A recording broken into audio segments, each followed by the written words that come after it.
Chillin' with Larry Megan. Well, here we are, chilling with Larry Megan on a Saturday night special edition. And I've got my good friend, special guest, Tim Temple. Tim, welcome to the show. Thanks for having me, man. Okay. This is going to be great. We have no idea where any of this is going. So well, you know, we have no idea, but I got a couple of little surprises up my sleeve. But, right, you know, what I want to do, though, is I want to let, you know, everybody know that, you know, our engineer, Ronnie, is stuck at the airport. You know, we've got a lot of snow on the road right now, and there's a lot of ice roads out there. And Ronnie's stuck at the airport. So he'll probably get here in about 45 minutes or an hour. And so I'm doing the engineering all by myself here, guys. And I told you before, I'm really not that good at it, as we saw Thursday night. So you're going to have to bear with me if the sound isn't just right or, you know, the videos and things like that. And, of course, the hardest part, Tim, is doing Skype calls by myself. I want to just kill Ronnie, but I told him to just be safe, you know. So, listen, before we get into things here, let me just say that, you know, any new viewers that we have out there tonight, you see right on the website, we do have a Skype. Just refresh that page, if you would, for me, Tim. But here's the thing. We do have on the front homepage a phone number at the top. You can use that number to call in, but hold off because we're not going to take any calls for the first 10 or 15 minutes as we get going here. And then also, if you have video Skype, it says Skype Acorn TV. So what you can do is you can, you know, go to Skype, type in Acorn TV. We'll get a request that you want to be a friend or whatever. Accept it. We'll accept it. And then we can actually bring you in as a video Skyper and put you on the air as a split screen. Okay. So we want to encourage you to do that. Give us about 10 or 15 minutes into the show before we start taking any calls. But again, we do encourage you. And again, for anybody new, please, if you haven't joined the Acorn TV Facebook page yet, you know, we're going to be doing all kinds of shows. I have our regular weekly show, but we'll do some special spots like this, especially when, you know, some guests come into town, Tim. But just click the Facebook button. It'll take you to the Acorn TV Facebook page and just hit like. And then we'll be in your news feed and we'll be able to send you updates. And also, you please follow us on Twitter. If you haven't clicked yet to follow us on Twitter, just click the little Twitter button and you can follow us on Twitter. And also, there's one more trick, Tim, that I learned, and that is there's a share button. I didn't even realize it until, you know, I was just told about it 2 days ago. It's right on, right there on the player that you're watching here on Acorn TV at the bottom. It says share.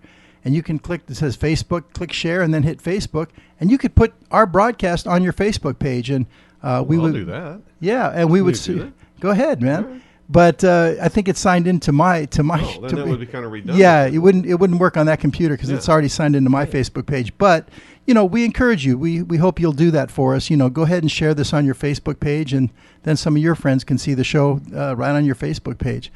But Tim, I mentioned that you know, I thought I would start it off with a little surprise, and I got something queued up here. Check this out now, Tim. All right, hold on. I got to get my glasses. Again, bear with me here. I'm engineering the show myself, but just watch the monitor here, okay? And let's see if we can get this queued up here. 1 second, Tim. All right. Here, just hold it for me, Tim. Okay. It's occurred to me this is kind of like the HBO Ricky Gervais show with a comedy string out. Okay, here we go. We were actually talking about this, and it's really occurred to us that here in less than a year at WSS, I have had more watch presidents on the show, and it's true, in less than a year. Are you counting me? Pretty much, yes, as a matter of fact. And we added it all up. We're pretty sure we have had more watch presidents and executives on the show in less than a year than all of our competition combined. So this it's because of your charm, and it's because of your charisma, and it's because of your magnetism, Tim. And I think it's, you know what, actually what I think it is because we have assembled, pretty much handpicked the team that's here. We have the best buyers in business, and the CEO happens to be a watch guy and so on, and it's worked out terrific.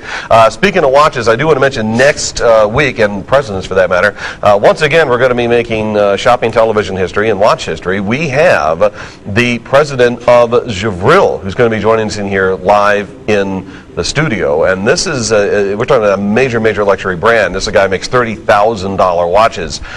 This has never happened in history television, and we're very excited, and it's going to happen on Sunday, so be sure to check that out. We have a $30,000 watch. You do? Yeah. That's, as a matter of fact, you do. Yeah. So you know what? do. For the second time, we have a president making $30,000. Just didn't want to let that That's slip. pretty cool. Didn't That's want to true. let that slip by. I stand corrected. You guys have a $36,000. I mean, what am I? watch Chopped now. liver? You know, hey. Yeah, it's worth pointing out.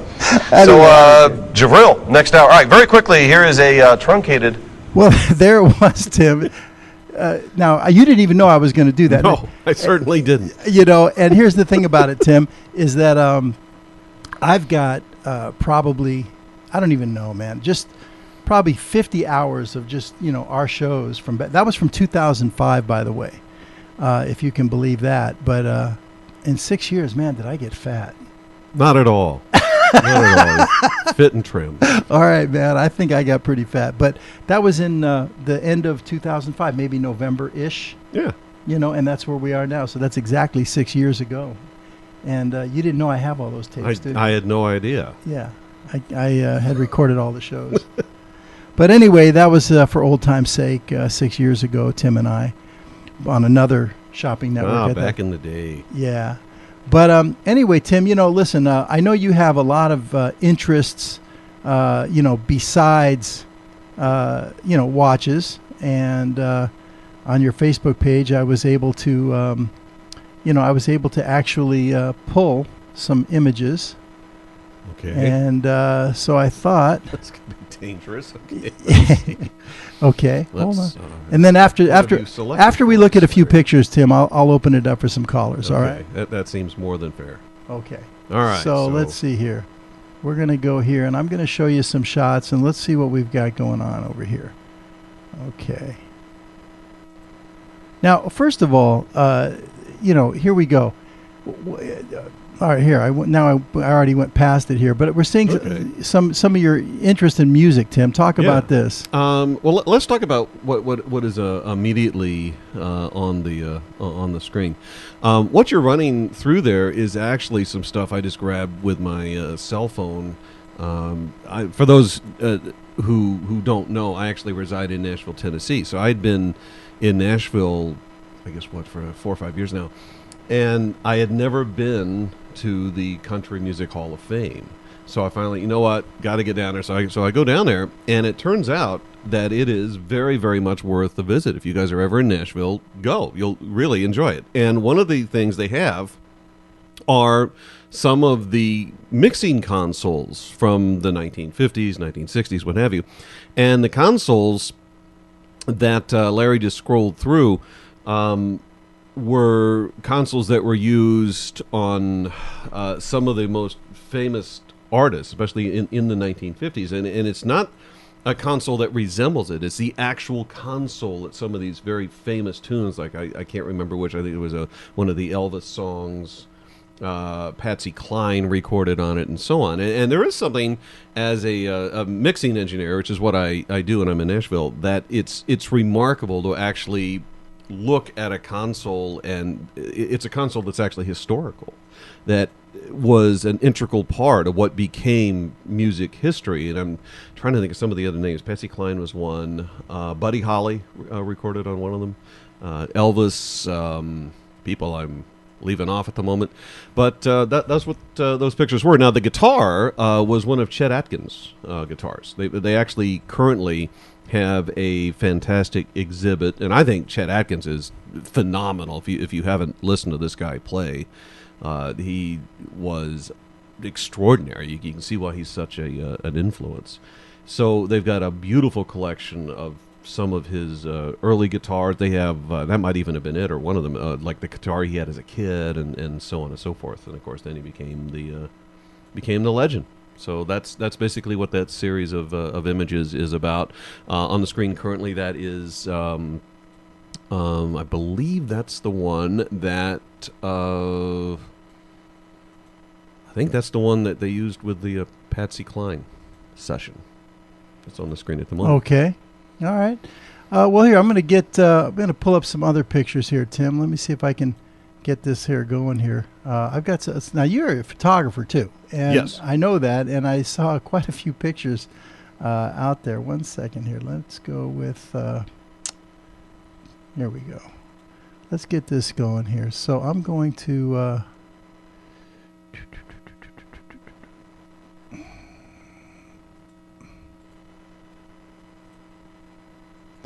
Here we go. Again, guys, bear with me here because I have to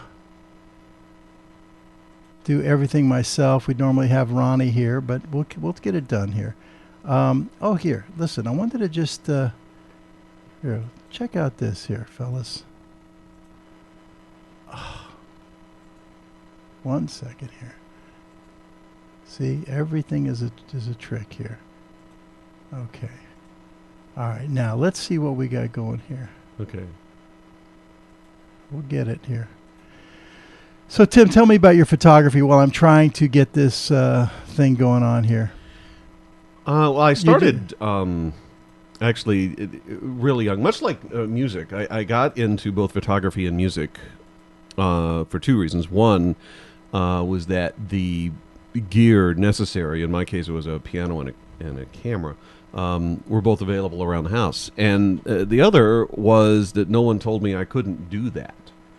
So I would just pick up a camera and go take photos. And my earliest recollection, I think around 5 years old or so, I did a portrait of my parents out in the backyard. I think I still have that one somewhere.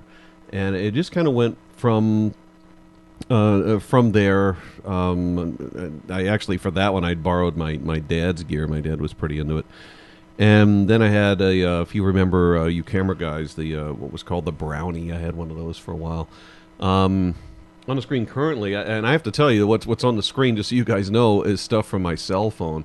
But I promise we'll show you some of the stuff taken actually with real gear. But that is the famous jungle room over at Graceland. Okay, and we missed that first shot, but we'll come back to it here. But I saw you had these in your. This is all at Graceland, right? Yeah, this is all Graceland, and that's also the jungle room. I noticed, and understandably, like most people that go to the jungle room, they just do that first shot, but no one ever turns around where you can see the other part of the room. Mm-hmm. That's the pool room. I don't know if it had a nickname, and it's hard to make out in the shot, but the entire room, including the ceiling, is covered in fabric. So it's like being in a giant, like a circus tent or something. Mm-hmm. When you're in there. Just a massive amount of fabric. This looks like a rear shot. I assume here. Elvis picked out himself. That is the back of Graceland. Which, again, I've never seen a picture of it, so now you have. That's what it looks like from the back. And there's a separate building. I don't know what it was originally. My guess is maybe part of the stable that's back behind it. But they house, of course, his extraordinary catalog of gold records, platinum records, and Grammys and so on. And that was that television was it was a gift, I think, from RCA. These what are these gold records up here? Yeah, just a very small amount of them, and that's in one time it was I think it was a handball court. That's the dining room. That's his grave. There's the front.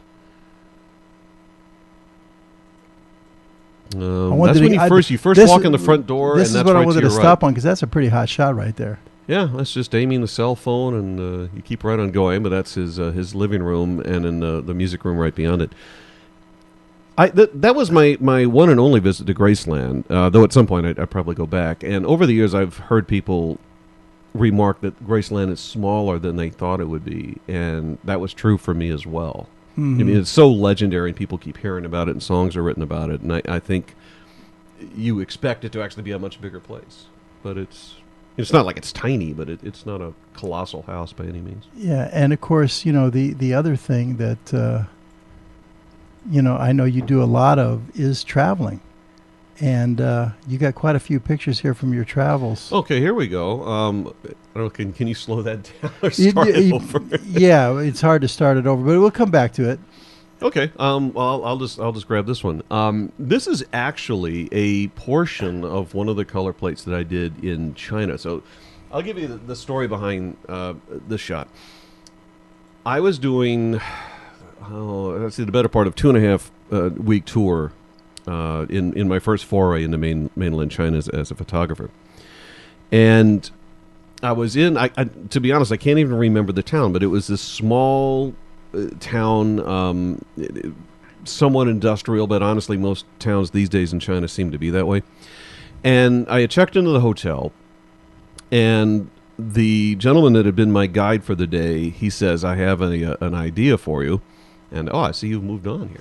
Well, we need the engineer here. Okay. Sorry about that. You want me to uphold the story and come back? No, just go ahead. Go ahead. Finish that story. Absolutely. Okay. So the story then with the girl that you saw with all the colors is he says there's this remarkable dancing show. Basically, is how he described it, kind of a musical, and I said, yeah, I might be interested in that. It was at that night. So we ended up as a group of us from the hotel that we go down there. And so we get there, and it's actually in a basement. It's in a giant basement, but you don't know it at the time. All you know is that you're going, there's sort of a restaurant, but you're not going into the restaurant. You're going down underneath into this basement. And so all of us are thinking, okay, we just got completely taken. This is a tourist trap, and it was the equivalent of about $30 to get into this thing, so which in China is not cheap at all. And okay, you got us, but we're down here. And the thing opens up, and it is a musical, but it is the history of Buddhism in China in a musical. And I'm telling you, it was one of the most majestic stage performances that I've ever seen. I about a week later, 2 weeks, whatever, I got to see one in Shanghai with 20 or 30 times the money. Huge production, massive room, blah, blah. It was half the show.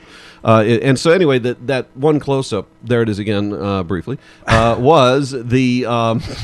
it's actually a close-up of one of the color plates, and I just put my camera on a tripod, and I would just hit it on a shutter release and just keep taking shots of the show again and again and again. And a few of them turned out really well. And I thought that detail of that girl with those scars was... But you've been doing cool. this traveling for, it must be a lot of years already, because you couldn't have accumulated all these pictures so quickly. I mean, you've been doing this for years? It's kind of a compilation. That one I shot in the 80s. That's actually, I want to say that's Ephesus in Turkey, where they actually had 2-story buildings, and it was far more elaborate than I think a lot of people would have thought that it was. Yeah, that's Ephesus. Now, that is the Red Square in Moscow, and I would have shot that in 2008, I think. Yeah, spring. In fact, that was the first day of spring, and it was also the first warm day in Moscow, and I was actually over there with, Craig Hester, the watch industry's favorite comrade. So we spent a little less than a week in and around Moscow,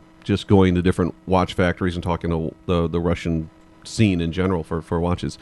And so our guides take us down on the first warm day, and we're on Red Square. Now, as I got to tell you, as an American who, in my case, kind of grew up on the really grainy news footage of, the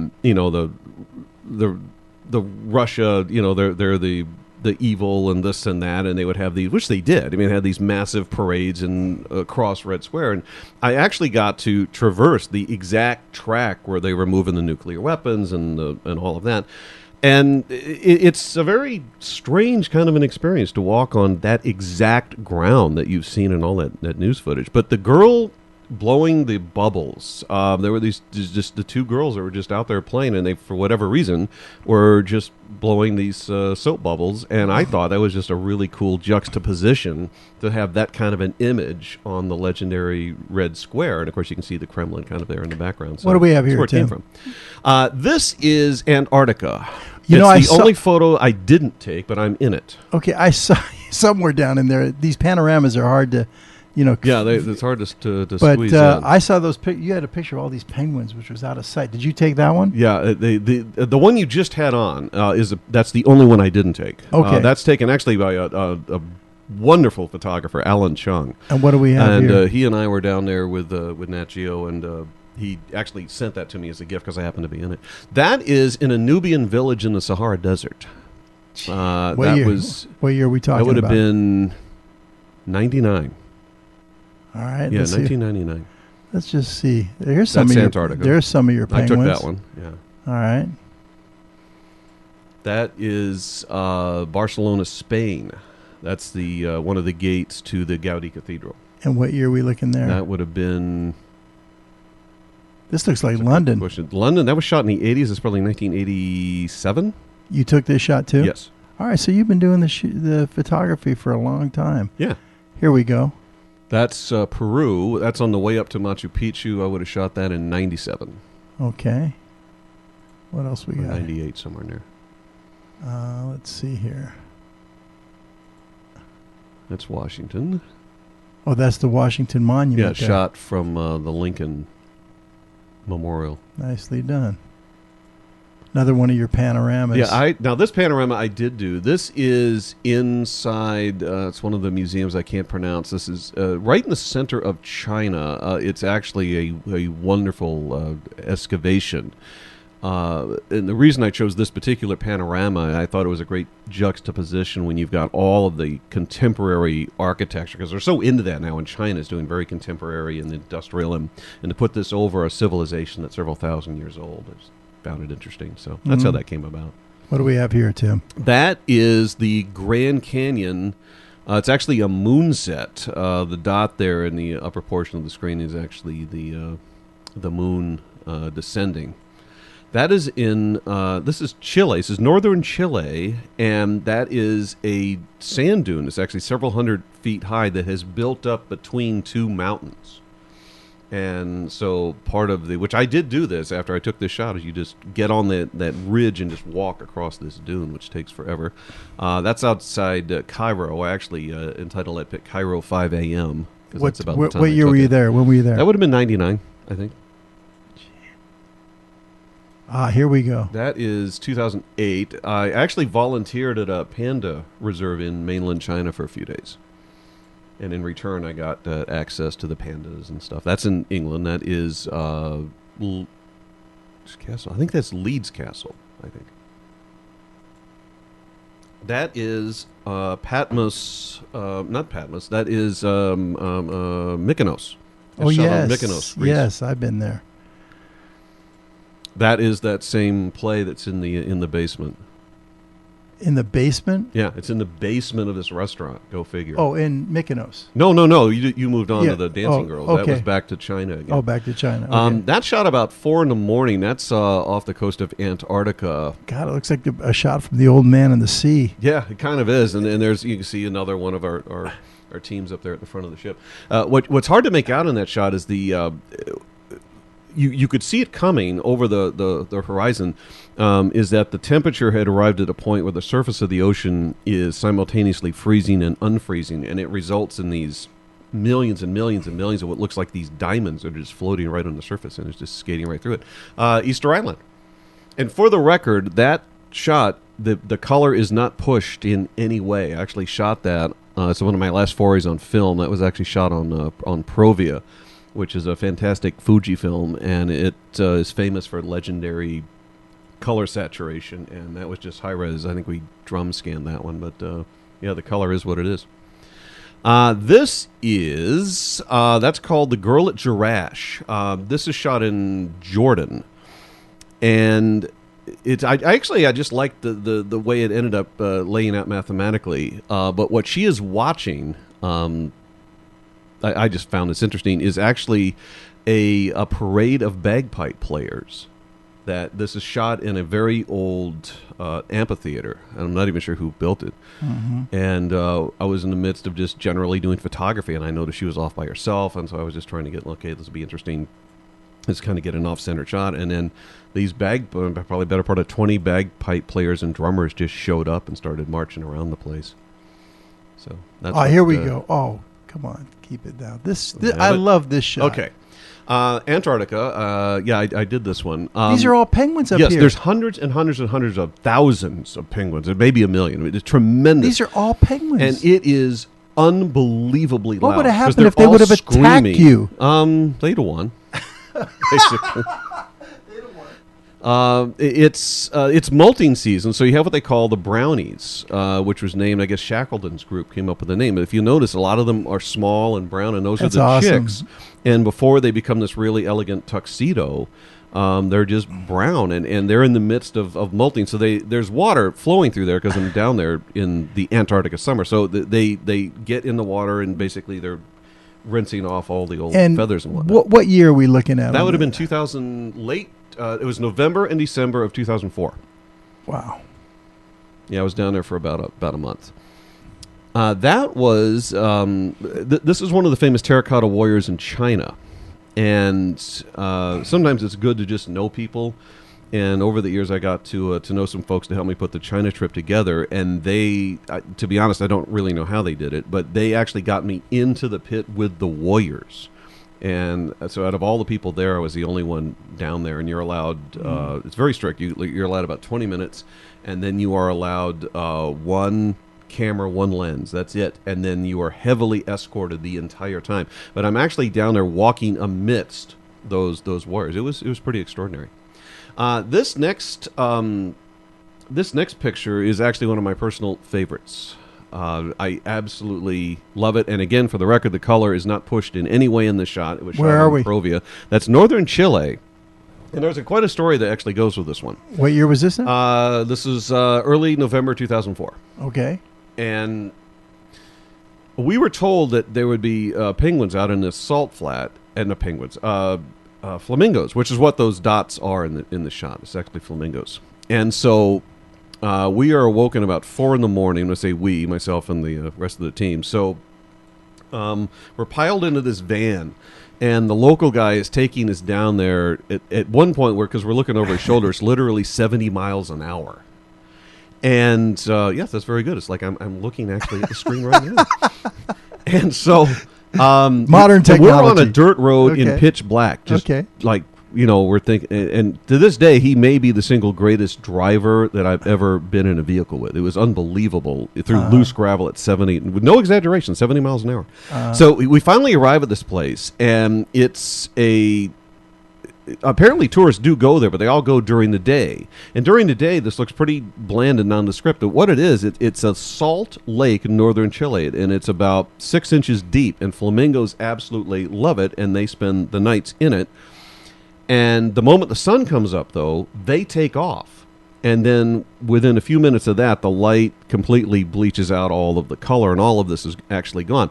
But we were very fortunate because in that shot, you actually are seeing a volcano, and that is actually a moon set, but a full moon, and the sun's coming up behind the camera. So that's the story on that. Okay, But we it's have one of my faves. so many pictures here. We're going to cut the pictures short, Tim. You got Okay. all this beautiful stuff in India. Stuff. Want to talk about the bears, or No, you well, want I to mean, come back to it? No, We'll come back to the bears. I want to get some calls in here. I know. All right, some let's do people, some calls. I, Cool. I see some stuff in the chat room there, Tim. I can't read it from here because you're sitting in my chair.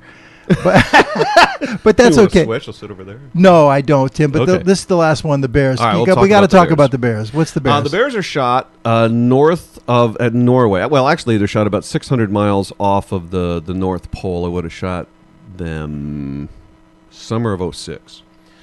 And we were actually in a rubber boat, and we're just following. This is a female with 2 cubs, and 2 cubs the twins are pretty unusual, as it turns out. So we're following them around an ice floe, and she, for whatever reason, was very cool with it. And usually they're not, but we got to follow them for, I'd say, better part of an hour. And this is when I had just moved from film to digital, so I'm totally digging this new digital thing where you can just shoot and shoot and shoot, as long as you've got capacity on the cards. So we kept getting closer, and I'm using smaller telephoto. We got closer. Finally, we got so close. I'll put it this way. This shot is not telephoto at all. I actually threw on a 50 millimeter lens, which for those of you that don't speak photography, that's basically what the eye sees. And we are as close as it appears. And right after I got this shot, she lunged for us. She decided we were going to be lunch. And then the guide we were with, which is this Scottish guy that sounded exactly like groundskeeper Willie on The Simpsons, he starts yelling. He's like, "Get out of the way," which I can't do the accent, but he comes flying up, and he's got the gun, and he ended up not using the gun. He just had an oar, and he made a big splash, and all of a sudden she turned around and changed her mind, fortunately.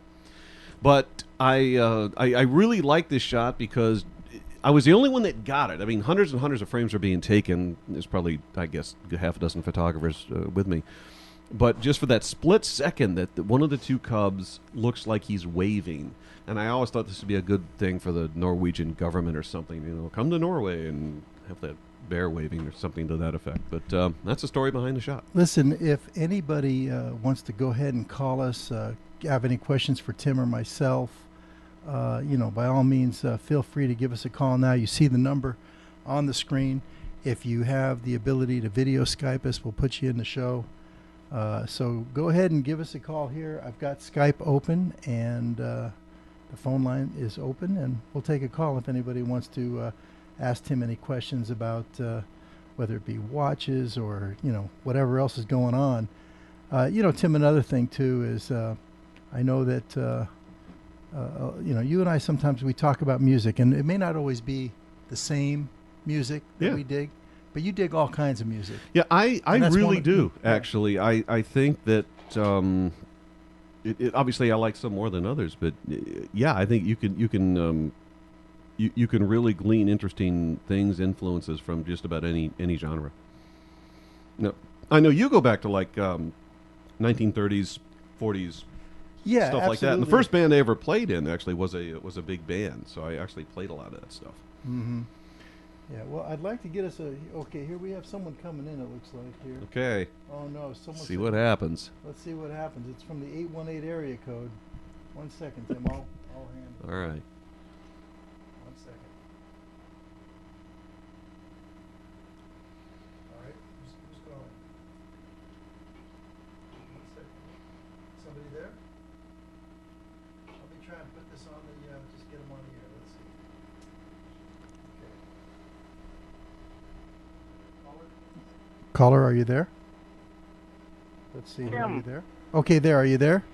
Hello, Larry. Hello, Tim. Okay, there. Are you there? Okay. Hello, Larry. Hello, Tim. Okay, there. Are you there? Okay. Hello, Larry. Hello, Tim. Okay, there. Are you there? Okay. Larry, are you there? Hello, Tim. Okay, there. Are you there? Okay. Larry, Yeah, I think we have you now, I think. We do have Larry, you. I think we have you now. Hello, Larry. Hello, Tim. Hi, Turn I think your we have you computer now. Hello, Larry. Hello, Tim. Hi. My computer is down. Hi. Hello, Larry. Hello, Tim. My Hi. computer is down. Hi. Hello, Larry. Hello, Tim. Hi. My computer. Anyway, I wanted to call in and say to Tim that I absolutely love his taste in suits. I absolutely love his taste in suits. I absolutely love his taste in suits. Are you there? Hang in there, caller. We're working on it. Are you there? Hang in there, caller. We're working on it.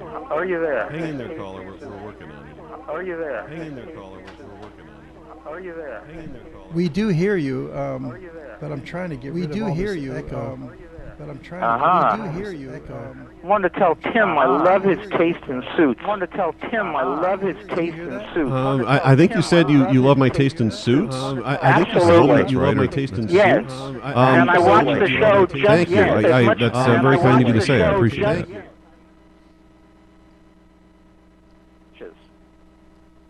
Can you hear me? I can't. Caller, we had to turn down the monitor here for the time being. Larry, if you just want to, you can tell me the. Well, he's question. saying that he likes your taste in suits, Tim. Oh, well, thank you. But the first suits. of all, who's on the phone with us? Let's yeah, identify let's start with that.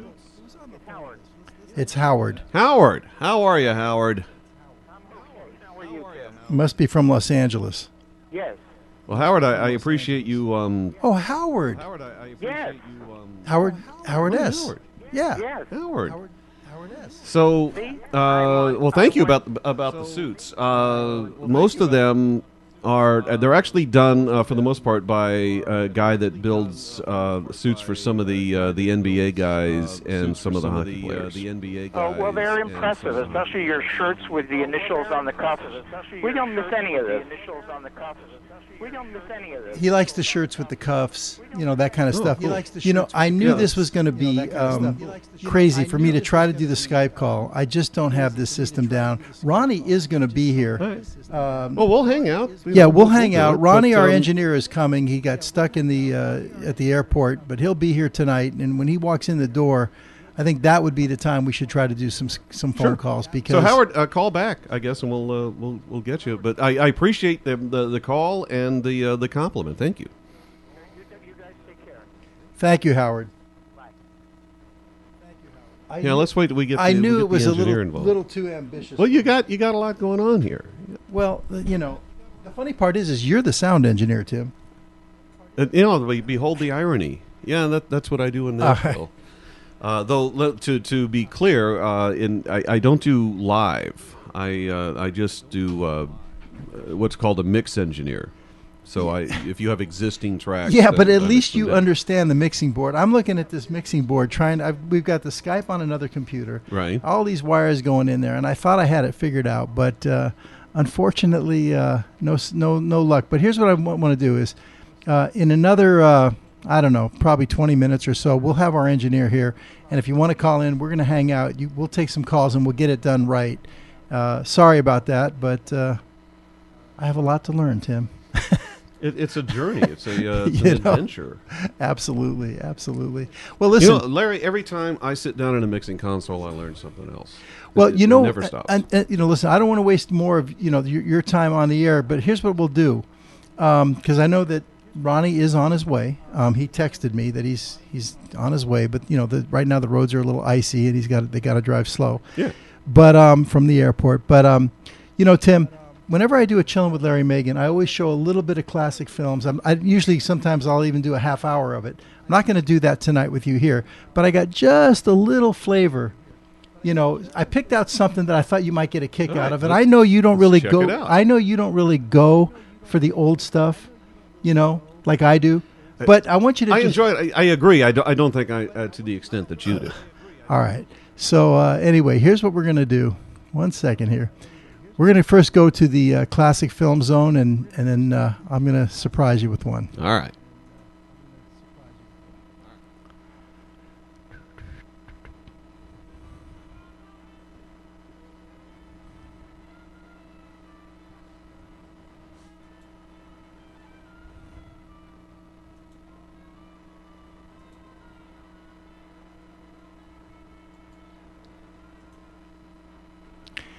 Well, tonight, what I'm going to do for Tim, and we're just going to spend a few minutes here, rather than pick out a movie, I picked out something that I think you'll get a kick out of is from the old days. I'm talking 1931, Oh, good. So I'm 1930. not in it then. No, you're not Okay, in it. No, excellent. you're not. Carry on. You're not in this one, Tim. That's encouraging. But did you ever hear of an actor by the name of James Cagney?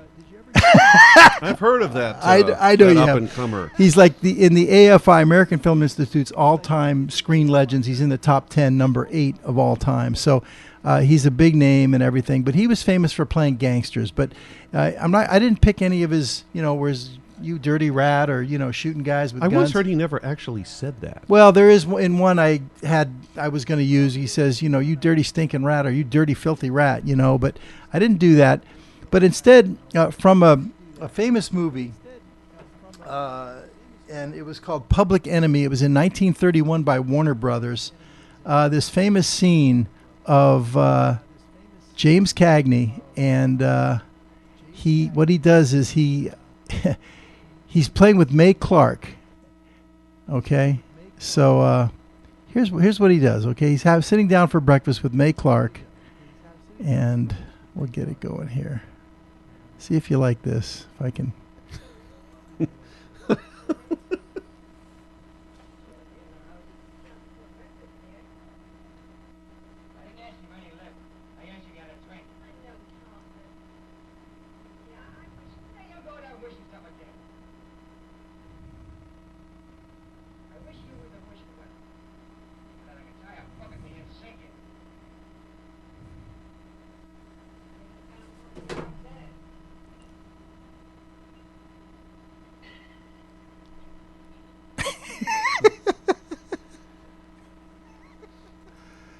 Well, see, this is, Go ahead, Tim.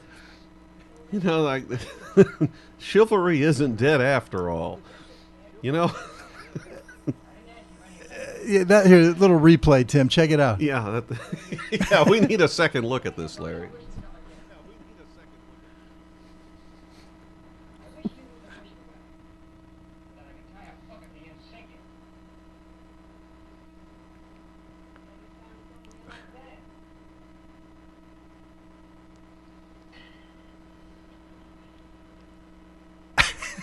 You know, I'm told vitamin C is Yes. part of this nutritious breakfast. Exactly. You know, vitamin C is good for you. That's the famous grapefruit scene. You know, and again, I don't know how that would play today. Although I've got a little, I've got a little thing queued up here about that. But you know, that's not all. Here in 1933, with the same actress, here's James Cagney and Mae Clarke again, and this is where he shows her the door. In this one, he's kind of a gangster type. And the movie industry comes calling to him because they're making gangster movies, and they want him to be a consultant because he's the real deal. So he goes straight because he can make money being a consultant in Hollywood.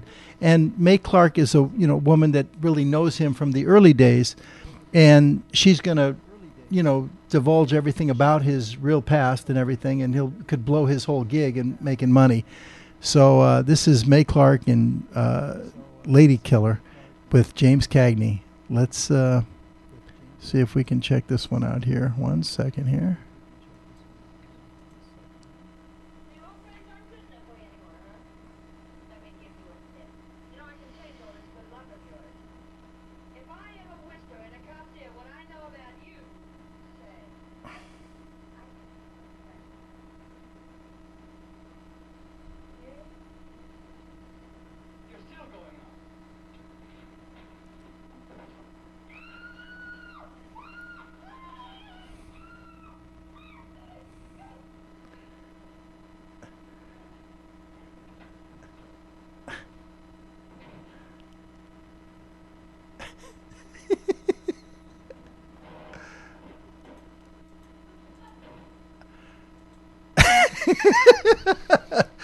You know, James Cagney, what a great actor. Yeah, that's a fine scene you picked out for us, Larry. Well, here, if this was done today, yes. Now it's funny because it was the same actress. It was Mae Clarke in both movies. I see a pattern here. Same actress in both movies. The grapefruit scene, he shows her the door 2 years later in Lady Killer. But I found this on YouTube here. Here's one that the grapefruit scene today in the movies today by two other, young actors. Okay, let's check this out.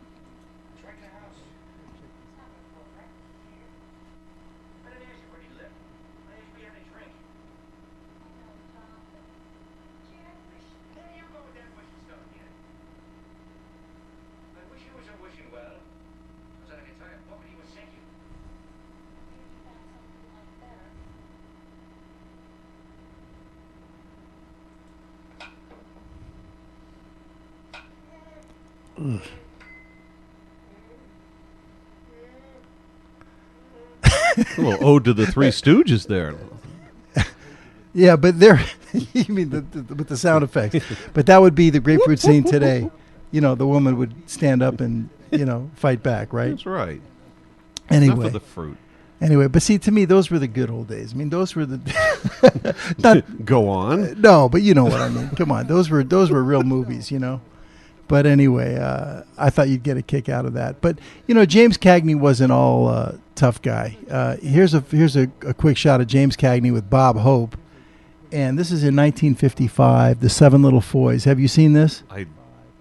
I don't think so, but let's find out. It's James Cagney and Bob Hope. This is 1955, and in The Seven Little Foys, James Cagney, comes back and plays the role of George M. Cohan like he did in Yankee Doodle Dandy, which was in 1942, which he did win the Academy Award for. And just to show you that he's not only a gangster type, Cagney, he's from New York, and he grew up as a vaudevillian. He had to sing and dance and act and do the whole thing.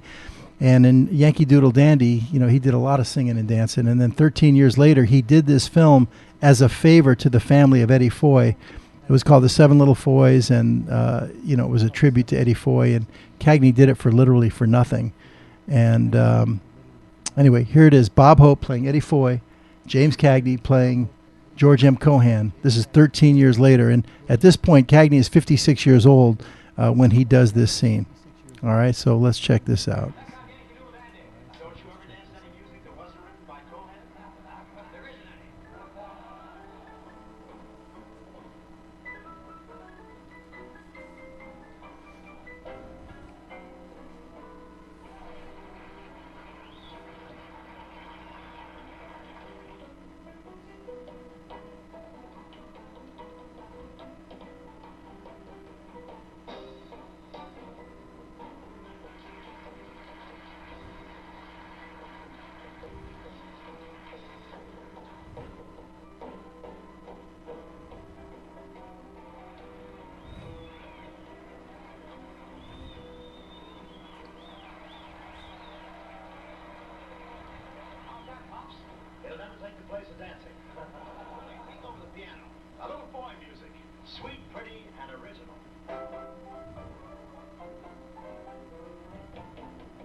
This is where it is in the clip right here.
I really botched that up, Tim. I think the whole time I had the sound down and our mics up and the thing down.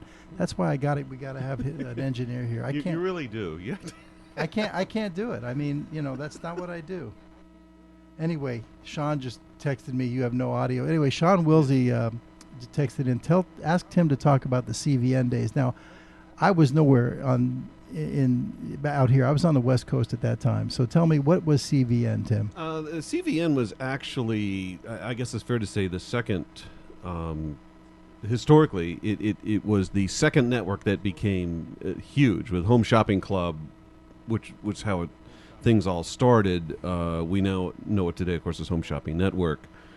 In 1986, I believe it was, that Cable Value Network grew out of a company that was called Comb Company that was based in Minneapolis, which was acronym, I guess, for Close Out Merchandise Buyers. And long story short, they recruited a bunch of us out of the Florida team, and north we came.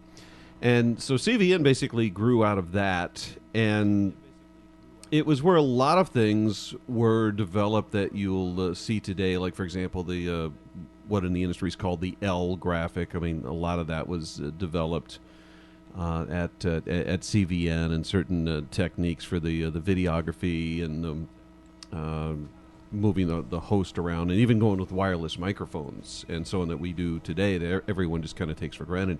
A lot of that was developed at CVN, which in 1990 was absorbed by a little-known company called QVC.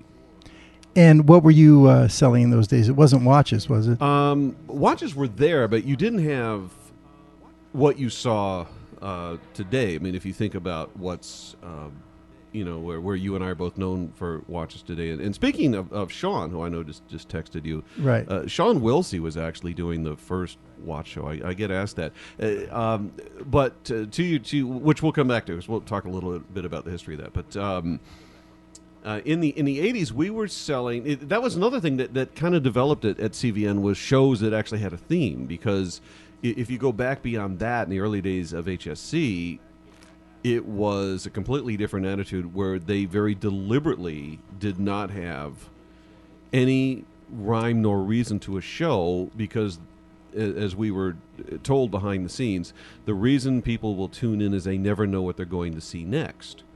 So you couldn't tune in to see a watch show or an electronic show or a gem show or whatever.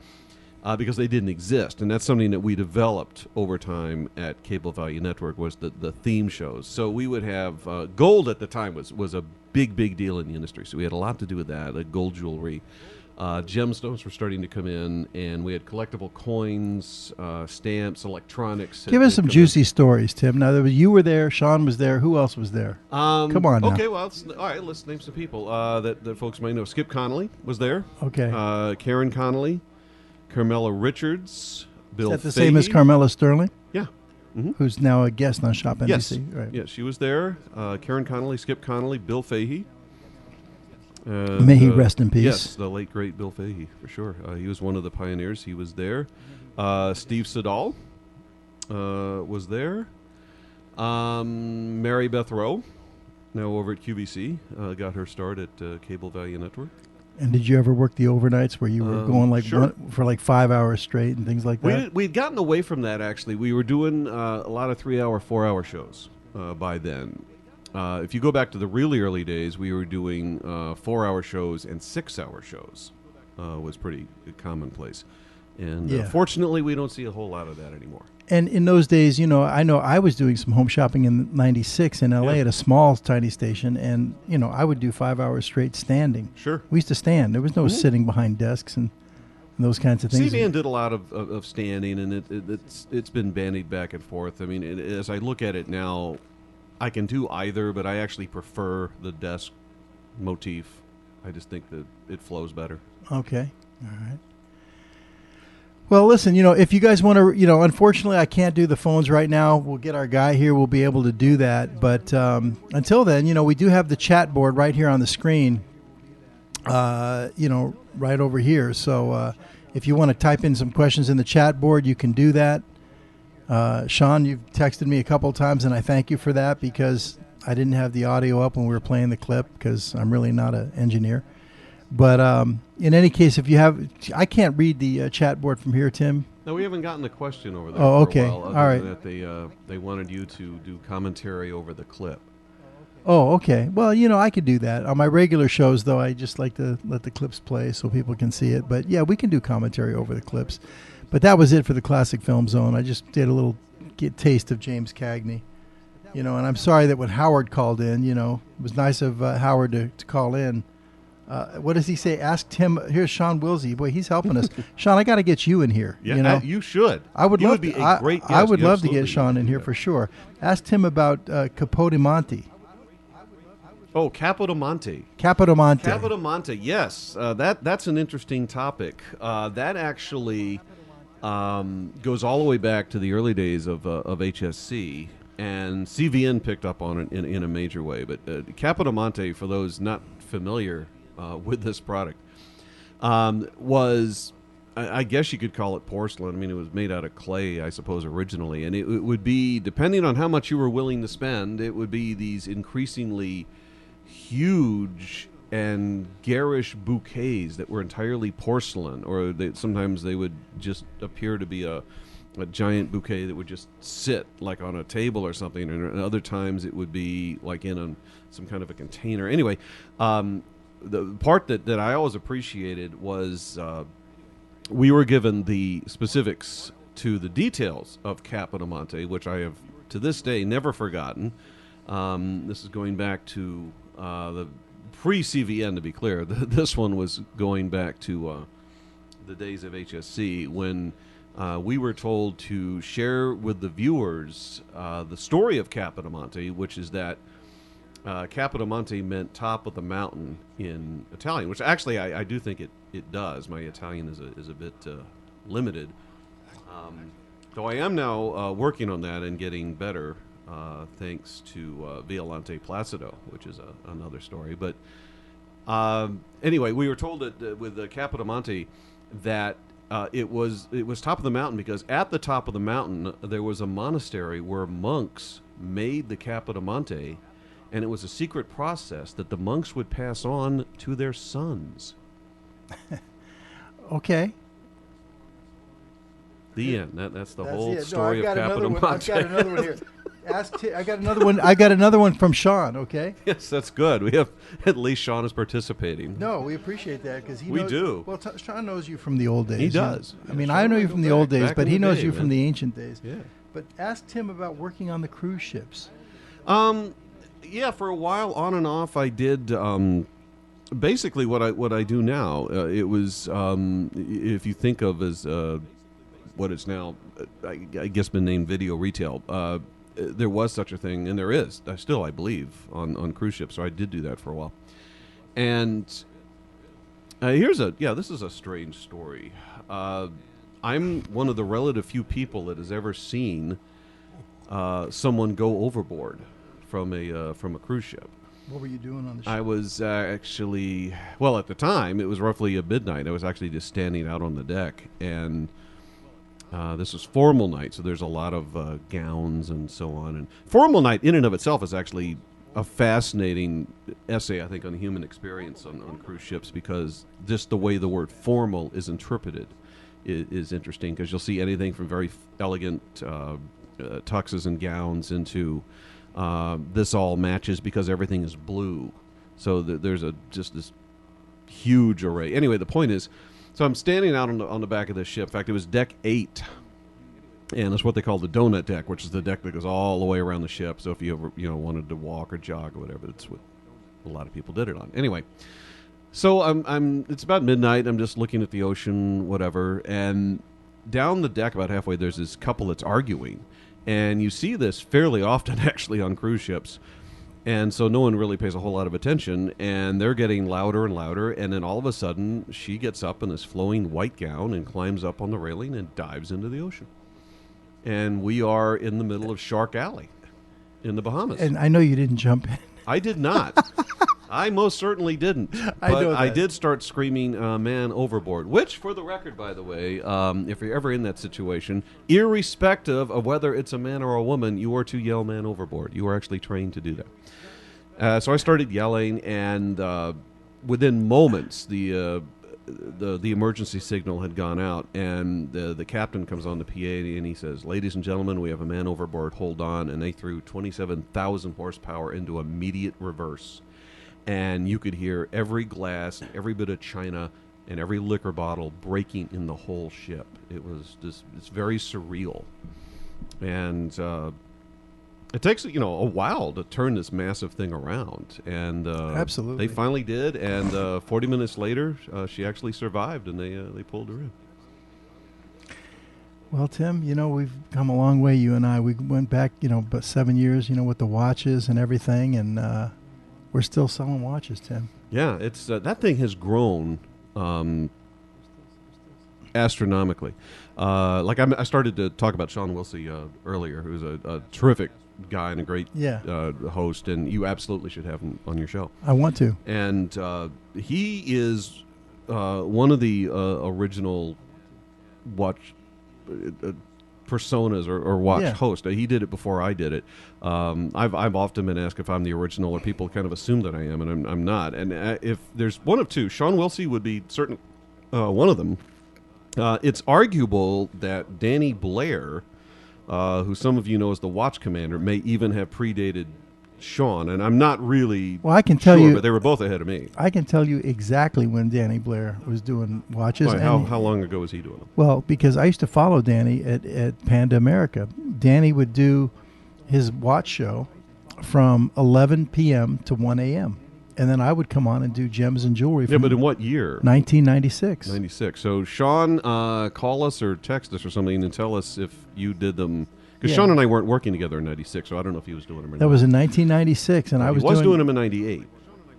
Okay. Sean was. Okay, but in '96 in Torrance, California. Now that was a very small. I mean, Panda America. We were on C-band satellite, and we had a few cable markets, but that was very expensive territory to get CSOs to pick up your signal.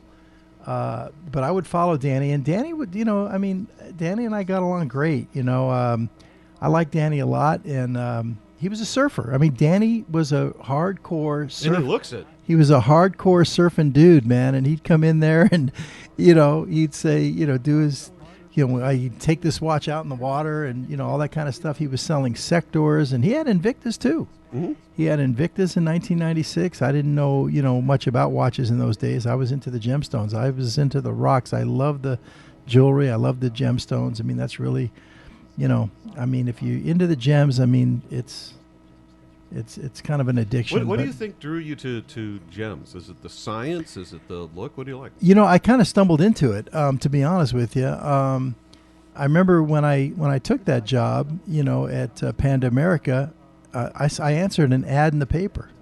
And at that time, I was coming off of a marketing consulting business of mine, and I had one client in my business. It was a consulting client, and, I did a lot of work for that client for 2 years.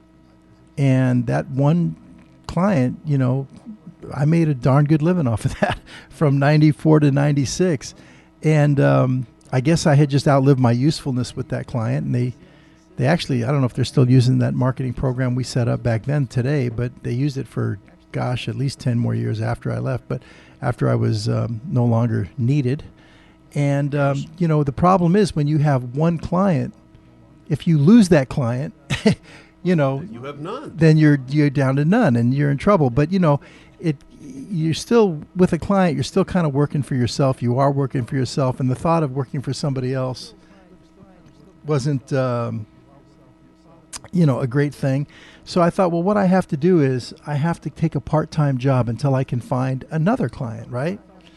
So I'm looking in the paper under part-time, and this was I remember it was in June. I believe, no, take that back. It was in May of 1996. And I'm looking under part-time because I don't want a full-time job, okay? Yeah. I just need something to bring a little money in while I look for a new client or, for my business. And it said on-air sales presentations 10 to 14 hours a week. And it said $25 an hour plus commission. Okay, and I had done sales for, forever. So, all I could see and all I could think about was 10 to 14 hours a week. That's perfect. That's all I was focused on, And I went in there and they had a bunch of guys bringing in their headshots and videotapes and all that. And I remember the general manager of that station didn't want to, have time to see me. He said, "Oh, just leave your headshot and your reel here, and we'll get back to you." And I said, "Headshot? I don't have a headshot. I don't have a reel." He says, "All right, well, come in the conference room. I'll talk to you right now." And he tells me, he says, "All right, I want you to take off your watch." And he says, "I want you to talk about your watch for 4 minutes." Okay? And, of course, I knew nothing about watches in those days, and I didn't know jewelry either. I was a marketing guy. I knew sports. I used to be a former, player agent, for football players, and I did sports marketing for many years. And it just so happened that watch that I had on, it was a gift, actually, from a friend. And so I remember it was a gift certificate from Sharper Image. I think I hear our guy. But anyway, I left the door open for him. Ronnie, our engineer, is coming up the stairs. Anyway, so what I'm saying is it was a gift certificate from Sharper Image, and it was a Skagen, a real skinny little Skagen watch, and it had a red and green hand. Hold on a second. Aaron, is that you? Aaron? Come on in. The engineer is now here. Because otherwise we have breaking and entering here at Acorn. Yeah. Come on in. So, hold on one second. I'm going to finish this story. But, Aaron, we got to get you to save the show here because I have messed it up so bad. We can't do call-ins, nothing. How are you? Get me back on track over here. All right, Ronnie's here now. So, here's what's going on. So, anyway, it so happened that the watch I had, it had a little red tip on one hand and a green tip on the other. And again, it was a Christmas gift from a dear friend. Actually, it was from a friend's mother. And I took it off and I said, what I like about this watch is that it's got a black face. And I do love a black face. And it's got a red tip, and it's got a red and green tip. And when you see red and green, what does that remind you of? It reminds you of Christmas. And so every time I look at it, it reminds me that it's a Christmas gift from a dear friend. So anyway, I kept talking about, this watch. I said nothing about the watch itself. I didn't know a quartz from a mechanical or anything in those days. And the guy stopped me after like 5 minutes, and he said, "Okay." He says, if I give you this job, you have to agree to do 1 overnight a week. And I said, sure, you know. He said, what's an overnight, you know? I didn't know what it was. He says, well, that'll be from 1 to 6 in the morning. I said, sure. He says, you got the job. He says, because most guys can't talk for more than a minute. You know, they stop at like the 2-minute mark. Yeah, and which is true, by the way. I've been in on these. Yeah, and I just kept going and going, and I knew nothing about the watch, but I was telling about the story about the gift from a friend and and anyway, he gave me the job, and I came in there, and they decided to get me started with gemstones, and they put me with the gemstone guy, and he started teaching me all about the rocks, and I was following this crazy guy, Danny Blair, and he was a young kid, and I'd go and you know, I just took a liking to the rocks, man, and you know, it was, you know what it is about the gems. I mean, this is going to sound funny, but give me a 2-shot, Ronnie. It's again, it does sound funny, and don't get the wrong idea, but with the gems, and I'm dealing with these guys, these Portuguese guys from South America that are guys from the mines, and I had a Sri Lankan guy that was from had the stones directly from the mines in Sri Lanka and all that. And I started meeting all these gem dealers, and it kind of was like a drug business. You know, it's like drugs. I mean, in the sense that, you know, they have their private stash, and they said, this is the kind, you know, this is the good stuff, this is the goods, and they keep it, you know, and then you have some that's, you know, low price per carat, then some that's another price per carat. Now here's the kind right here. And, you know, and all these guys, they have the little parcels of stones in all their pockets and everything. And then you look at these stones and you just get drawn inside the stones, man. And I'll tell you, I loved it. I was just, you know, I was loving the rocks, and I got hooked into the rocks. And then they told me, we want you to do watches. I said, I really don't want to do watches. I like the stones. And so for a long time, and I remember my second full overnight show by myself, we did $21,000 in 5 hours. Now at that time, if you did $3,000 in 5 hours, that was considered a good, solid overnight. You know, because we were on C-band satellite. We weren't on cable. You know, the C-band satellite, you got to have those big, you know, 20-foot dishes in your front yard. And I remember I had a lady call in, and she bought a stone. I remember I didn't know much about the stones, so I would always just talk sports because I knew sports. And it was like 3 a.m, and I do have this on tape, by the way. And I turned to the 2 guys that were working with me, Francisco and Hetzi, and Hetzi spoke a little bit of English, but very little. These guys spoke Portuguese. And I said to Francisco, I said, give me the most expensive stone you've got. So he reaches in his pocket and he pulls out a 3 1/4 carat Russian Alexandrite. Now, I know what that is today because I ended up going into my own gemstone and jewelry business. But back in those days, I was just learning. I didn't know what it was. And I was told by the gem vendor that whatever the price he gives you per carat, you know, you have to multiply times 4. Because the station that station used to take 50% right off the top. So if he gives you, you know, a 5 carat amethyst and the price is $3 a carat, well, that's 15 times 4 is going to be $60. You put it up there for $59. But he didn't tell me on expensive stones there's an exception. You fill, after the show, you fill out an exception sheet. You don't have to get 4 times. If the cost is $1,000, you could sell it for $1,500, and they can make $500. They don't have to do that. I didn't know that. So he gives me this stone, and it's 3 1/4 carats. He tells me $1,000 a carat. So I put it up there for $12,999. This is my second show by myself. Okay, it's 3 a.m. The next thing I hear in my ear is from the phone bank manager, Eloise, and she comes into my ear and she says, Larry, this item is sold. And back in those days, people wouldn't just buy it like that. In our station, it was a small station. They might make an offer, and we would negotiate it. No, we can't do it for $5,000, but if you can go to 7, we might take 7, or, you know, that kind of thing. It was sold, boom, just like that. And I said, all right, Eloise, who got that one? First name, city, and state, please. And she says, that's Diane in Indianapolis, Indiana, you know. Wow. And, you know, I don't know, you know, much about the stones, but, you know, at that time, that was in June of 1996. And at that time, Reggie Miller was a free agent. He's a basketball player, Tim. And he went to UCLA, and he's from LA. He's from Riverside. And, of course, I'm a big Laker fan. And he was working out with the second Dream Team, the Dream Team 2. And there was a lot of rumors that Reggie Miller might come to the Lakers and come home to UCLA. And I looked into the camera, and I said, you know, I'll tell you what, Diane, I have no idea if this woman is a basketball fan or not, but everybody in Indianapolis is kind of a basketball fan, you know. So I said, Diane, she buys a $13,000 stone for me at 3 o'clock in the morning. I said, I don't know, you know, but I think you're special, Diane, and I could be a greedy guy, and I could want Reggie Miller to come to the Lakers and come home and all that, but just for you, I hope that Reggie Miller stays in Indianapolis, Diane. You know, mwah, love you very much, you know, that kind of a thing. And a minute later, Eloise comes back into my ear, and she says, Larry, Diane just called in, and she said, thank you very much. Her husband owns the Pacers. Emmis. Yeah. That's a true story.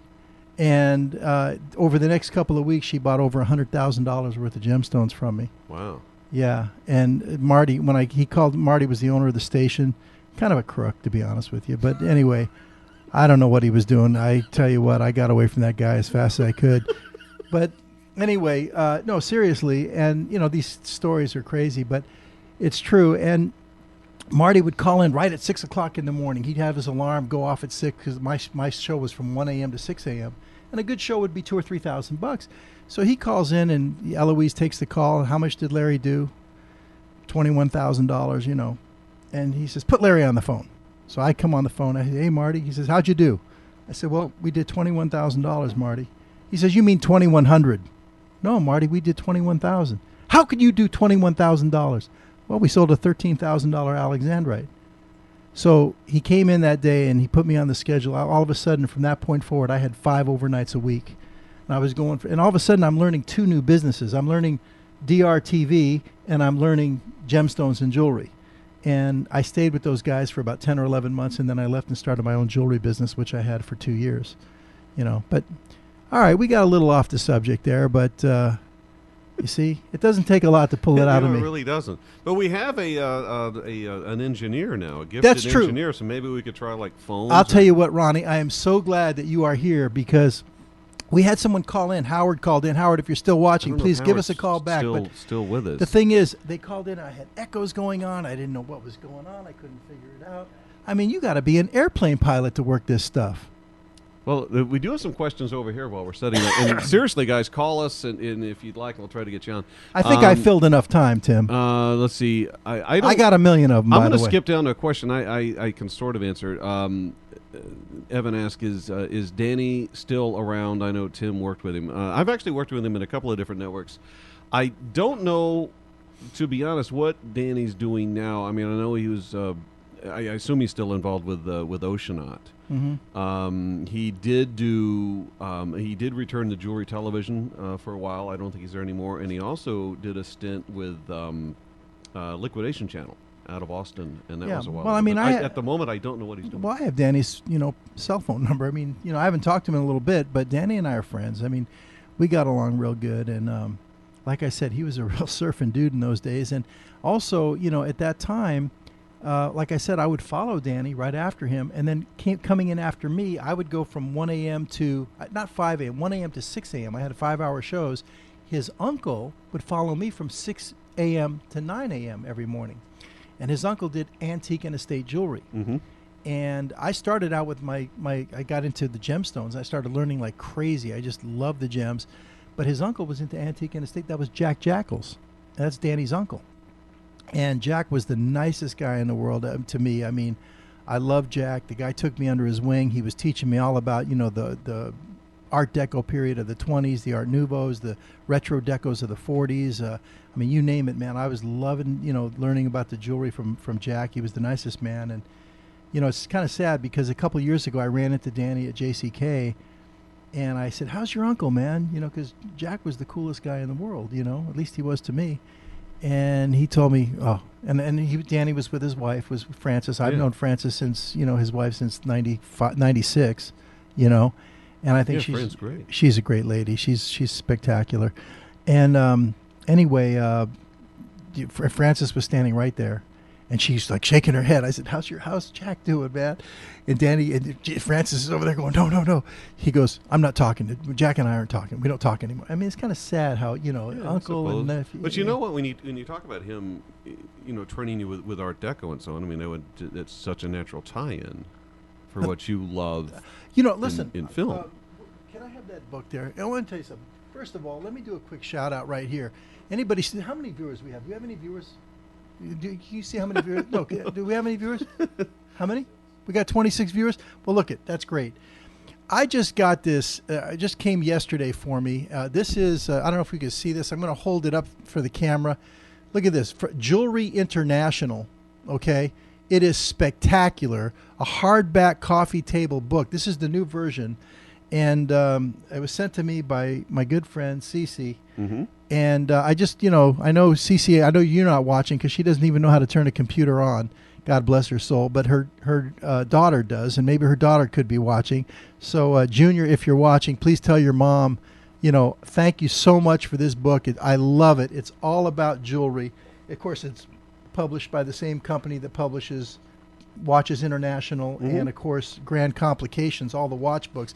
But, I mean, this is just spectacular. If you guys can go out there, go to Amazon or wherever you want to go, Barnes & Noble, you could pick these up. It's got the history of jewelry. All the big companies and brands are in here. I love jewelry. It's got Chopard and Cartier and Boucheron and, Tiffany's and Harry Winston. I mean, you name it. I mean, this book is just, it's mind-blowing. I mean, the book is like a $500. Look at this book, Tim. And it's the new one, of course. And Cece sent it to me. And, I miss you dearly, Cece. So, Junior, if you're watching, please thank your mom for me, okay? It's pretty hot. I mean, this thing is outrageous. If you like jewelry, get it. It's called Jewelry, Volume 3, Jewelry International by Caroline Childers. It's incredible. I don't know what this question refers to, so this might be for Larry. When is the exchange coming back? Does that mean anything? Yeah, it does. The Acorn Exchange. That's an outstanding question. Who asked that question? That was from... That's a great question. Willie B. Willie B. Well, I think. the last year, Tim, when I was doing these, now I can feel like I can relax. Now please do. Now that Ronnie's here. Let's start the show. Yeah, we should actually run the Open again and start all over, Let's pretend like that never happened. Okay. We should. It is in the past. I wish it didn't happen. But in any case, last year I did 17 of these webcasts from New York, Tim. And, I found these guys, Frank and Anthony, up there in Port Chester, New York, which is right up by the Connecticut border in Westchester. And they've got a little webcast studio. And it's clean, it's sharp. These kids they're heavy rockers, hardcore New Yorkers. They're brothers, 26 and 24. And they've been doing webcast streaming for about 3 years. And not a big studio, but they've got the microphones and the cameras, and they've got the sound and the streaming and all that kind of stuff. And, we took a liking to each other, and they let me come in there and do my shows. And, of course, I paid a little fee, but, it was certainly cheap and worth it. And I didn't have to worry about a thing. I just know what I'm going to talk about and come in there and do it. And it was great. And for about the last, I don't know, I stopped the last couple of shows, but for about 4 or 5 shows in a row, we had a thing on our website, Acorn TV, called the Acorn Exchange. And Mr. Fisher, was very supportive of my efforts, and he gave me a few watches to sell. Just small quantities, 8 pieces here, 10 pieces there, stuff like that. And what I would do is I would give, if they tune into the webcast, at the beginning of the webcast, we would put an item up, and it might be $3.99 on the website, but if you use the code, like that night, if I was going to be talking about Ella Fitzgerald, maybe the code for the night might be Ella. And so you could go to the website, put the discount code in, and you could buy that watch for $99. And it wasn't about making money. If I made 10 or 15 bucks on a watch, I didn't care. It was really about more setting up the infrastructure of a shopping cart. And I still have that shopping cart. I'm still paying for it. I just have disabled it off the cart. So is the exchange coming back? Yeah, it's definitely part of the plans. I'm hoping that maybe by spring, if I can do anything sooner than that, that would be fabulous. But here's the catch. If I put something on there, I'm not so sure I want to do watches. I mean, because I rocks, man. You love them. Exactly. I've got so many connections in the jewelry business, especially in Los Angeles. I'm thinking about maybe doing some jewelry because, the thing of it is, I live, eat, and sleep watches, Tim. It's my job, every day with the watches and everything. So, and I mean, do some other stuff in the exchange. You never know. I mean, Mr. Fisher's been so great and so supportive of me and my efforts. Doing the Chillin' with Larry. By the way, that was Scott that asked the question here. I'm updated over here. Okay, hey Scott, thank you for that question. And if we bring in some jewelry, I'd like to bring in some really really fine, nice Good. stuff. You know, not calibrated goods or anything like that. I'm talking about, you know, gemmy, royal gem kind of stuff. Colors too. I love the That'll be colors. fun. Yeah. Another question, Tim. Who all have you played with? You know, we didn't talk about haven't that. talked You're a about that. Well, musician. that's a good Tim question. is a fantastic musician. Yeah, I've been playing the keyboards pretty much my entire life, and a little bit of percussion and a little bit of backing vocals, I guess, mostly keyboards. So yeah, I've toured on and off for years. So I won't list everybody, but a few things that come to mind.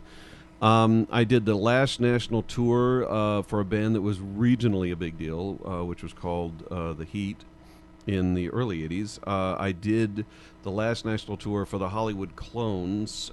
They were actually also famous in the early 80s because the front people of that band all had plastic surgery to look like someone more famous than they were. So they actually got famous because of that. And You may not remember this, Tim, but you played a little bit for me because when I came here in 2005, you brought me up to your house. yeah. And I said, play something for me. And you just kind of fiddled around for a few minutes. And, you know, you sounded great. Oh, thanks, man. Do you remember that? Yeah, I do. You You had a bitchin' little studio. It was upstairs. It was a bitchin' little studio, if we say so myself. And now the one in Nashville's like 10 times that. I mean, whole Tim had a mixing thing's whole just room. exploded. You had one whole room that was set up as your studio. Yeah, and I do now. And you had a huge house, Tim. Yeah, well, that's It was- relative. It was a nice house. It was nice. It was. It was in a cul-de-sac, wasn't it? It was, as a matter of fact. I remember, man. We drove up there. I said, "My God, where are you taking me?" You know, I thought you were taking me into the woods and going to drop me off up there or something. It was up there, man. Yeah, it's up in the woods. So It was way up in the woods, I but that assume thing it's was a mansion, Tim. Yeah, so that's I go, that's my where the God. studio was, and now I've blown the studio out into Nashville. Probably the single big. And I got to be careful how I word this. And let me make this clear: I was never in the band, but I did do one night with Kansas, and when they played the Orpheum. So that was sort Okay. of my claim to going out on stage with a major rock act. And now you just don't dig playing. You dig mixing. I love playing. I miss it every day. No, but you But- dig mixing them. Well, what happened with this whole mixing thing is I still do work as a composer, and I write sporadically for film soundtracks or game soundtracks. And I was expanding that to, let's say you're working on a CD and you wanted, let's say, a string section behind something you've already recorded. Well, I can provide that, or horns or piano or synthesizers or whatever. So I was kind of expanding into that. And then I landed in Nashville, and the thing about Nashville, first of all, it lives up to the hype as far as Music City. There is music all over the place. Most of the clubs in the tourist area have anywhere from 2 to 4 bands per day in there. It's massive. But I also discovered that you've got some of the world's greatest recording studios there. You have Blackbird. In fact, the guy that built my studio is now in process of building Jonathan Cain's studio from the keyboard player from Journey. So my point is that when you're in a market like that and you've got studios like what I'm describing, or House of Blues Nashville or whatever, and they've got these massive mic lockers, which means they've got massive amounts of microphones and special rooms and drum chambers. And me getting into that game made no economic sense, but I'm a good mix engineer, so I was able to build a room that's all it does. And so I take existing tracks from whoever and whatever genre you'd like, and then I can mix them down.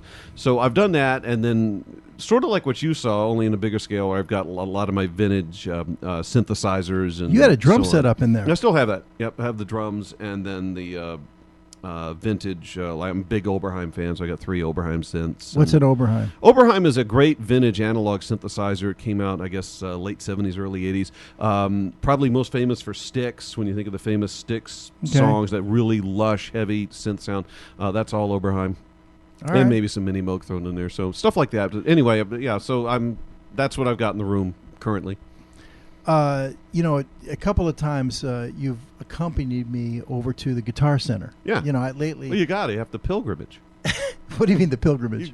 Everyone has a pilgrimage to Guitar Center. Oh, okay. Sooner or later. Yeah, so I've been going there to buy these microphones and cables and Yeah. what else am I getting over there? I don't know. Whatever. Something. As always. And the couple times you went with me over there, right here in Edina, you go right to the sound room, and you're starting to like look at software that they've got on the program and stuff like that. You're like a software junkie, aren't you? I am a software junkie because when you're mixing now, and there's two divided schools, and I actually love them both. There's the guys that want the outboard gear, what's called the analog gear. So you want like the heavy duty, real like manly amplifiers, or the Focusrite preamps, or call it what you will. And I do use those on occasion, but I also find that now, once you're getting into the professional level of software, that there are some phenomenal, what's in the industry is called plugins, that work beautifully. So I can create, for example, SSL console or a Manly EQ and some Studer A800 analog tape. I can actually now create that in what's called in the box. I've got a very powerful Macintosh computer system, so I just have all that, basically recreating these analog things. So yeah, I'm very much a junkie when it comes to the plugins. I got a few of those. I had to buy software to do what we're doing here tonight. And now I've already got my eye on the next upgrade too, because I've got 15 modules with this software to do what we're doing. Which when I first got it, I said, "Oh, that's more than enough." Because I started with the home version, which was 7 modules. Now I've got the Pro, which is 15. I said, that's plenty. All right, we're maxed out right now. We've got all 15 in use. So the next version up has a preview monitor, Tim, which I'm dying to have because we're so used to working with a preview monitor. And it's got 25 modules. So it's only going to be another $500 upgrade, Tim. Outstanding. I got more questions over here. Okay. And some of them have actually, can I scroll this back because I'm starting to miss them. Now questions are really starting to come in. Hold on, let's scroll it back. What kind of music does Tim play? Let me see if there's anything ahead of that one. I would say easy. No? I don't know. Well, it depends on the gig. So, very quickly, let's try to run it down. If I'm a sideman, then I play what the artist wants.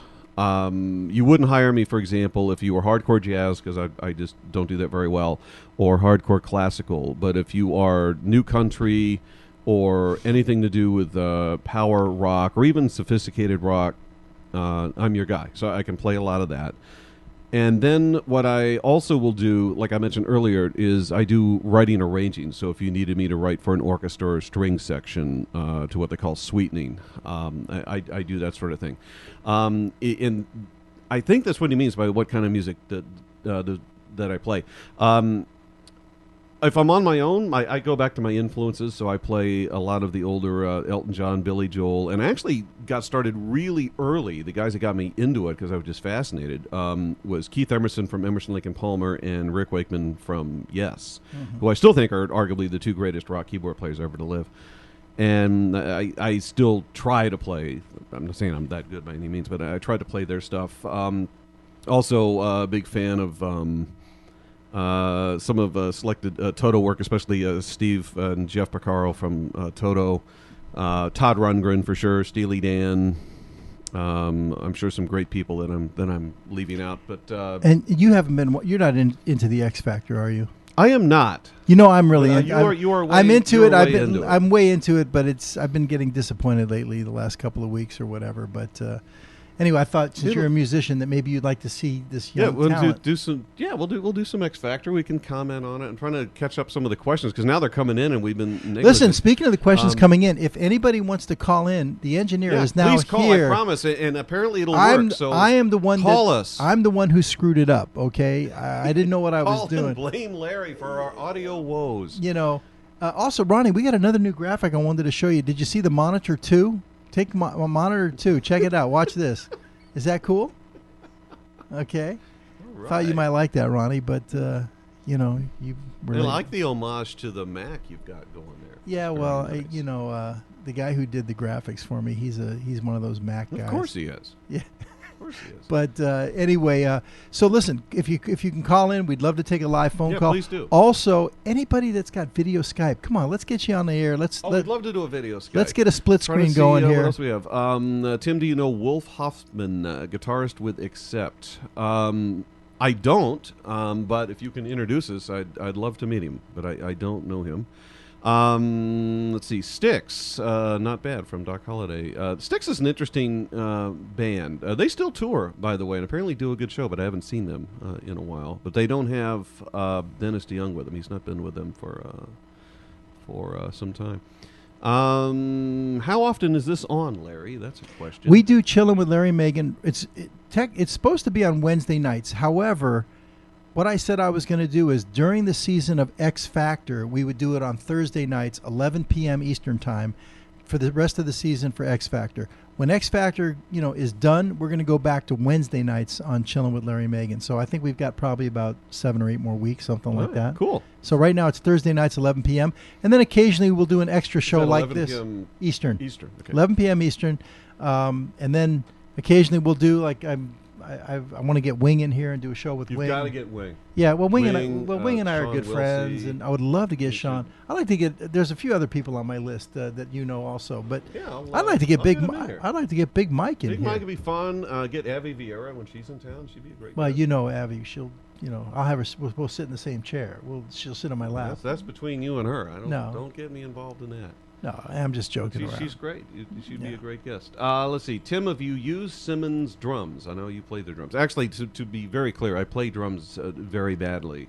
And a lot of my musical idols are actually drummers. Vinnie Caliuta, I think, is god of drums. That guy is just beyond. And I'm a Gene Krupa guy. Gene is actually great. Gene did some very cool stuff, but I'm going to stay in the Vinnie camp. Vinnie Caliuta for sure, among others. Gene Krupa and obviously. Buddy Rich. Have I ever played Simmons drums? Yes, I have.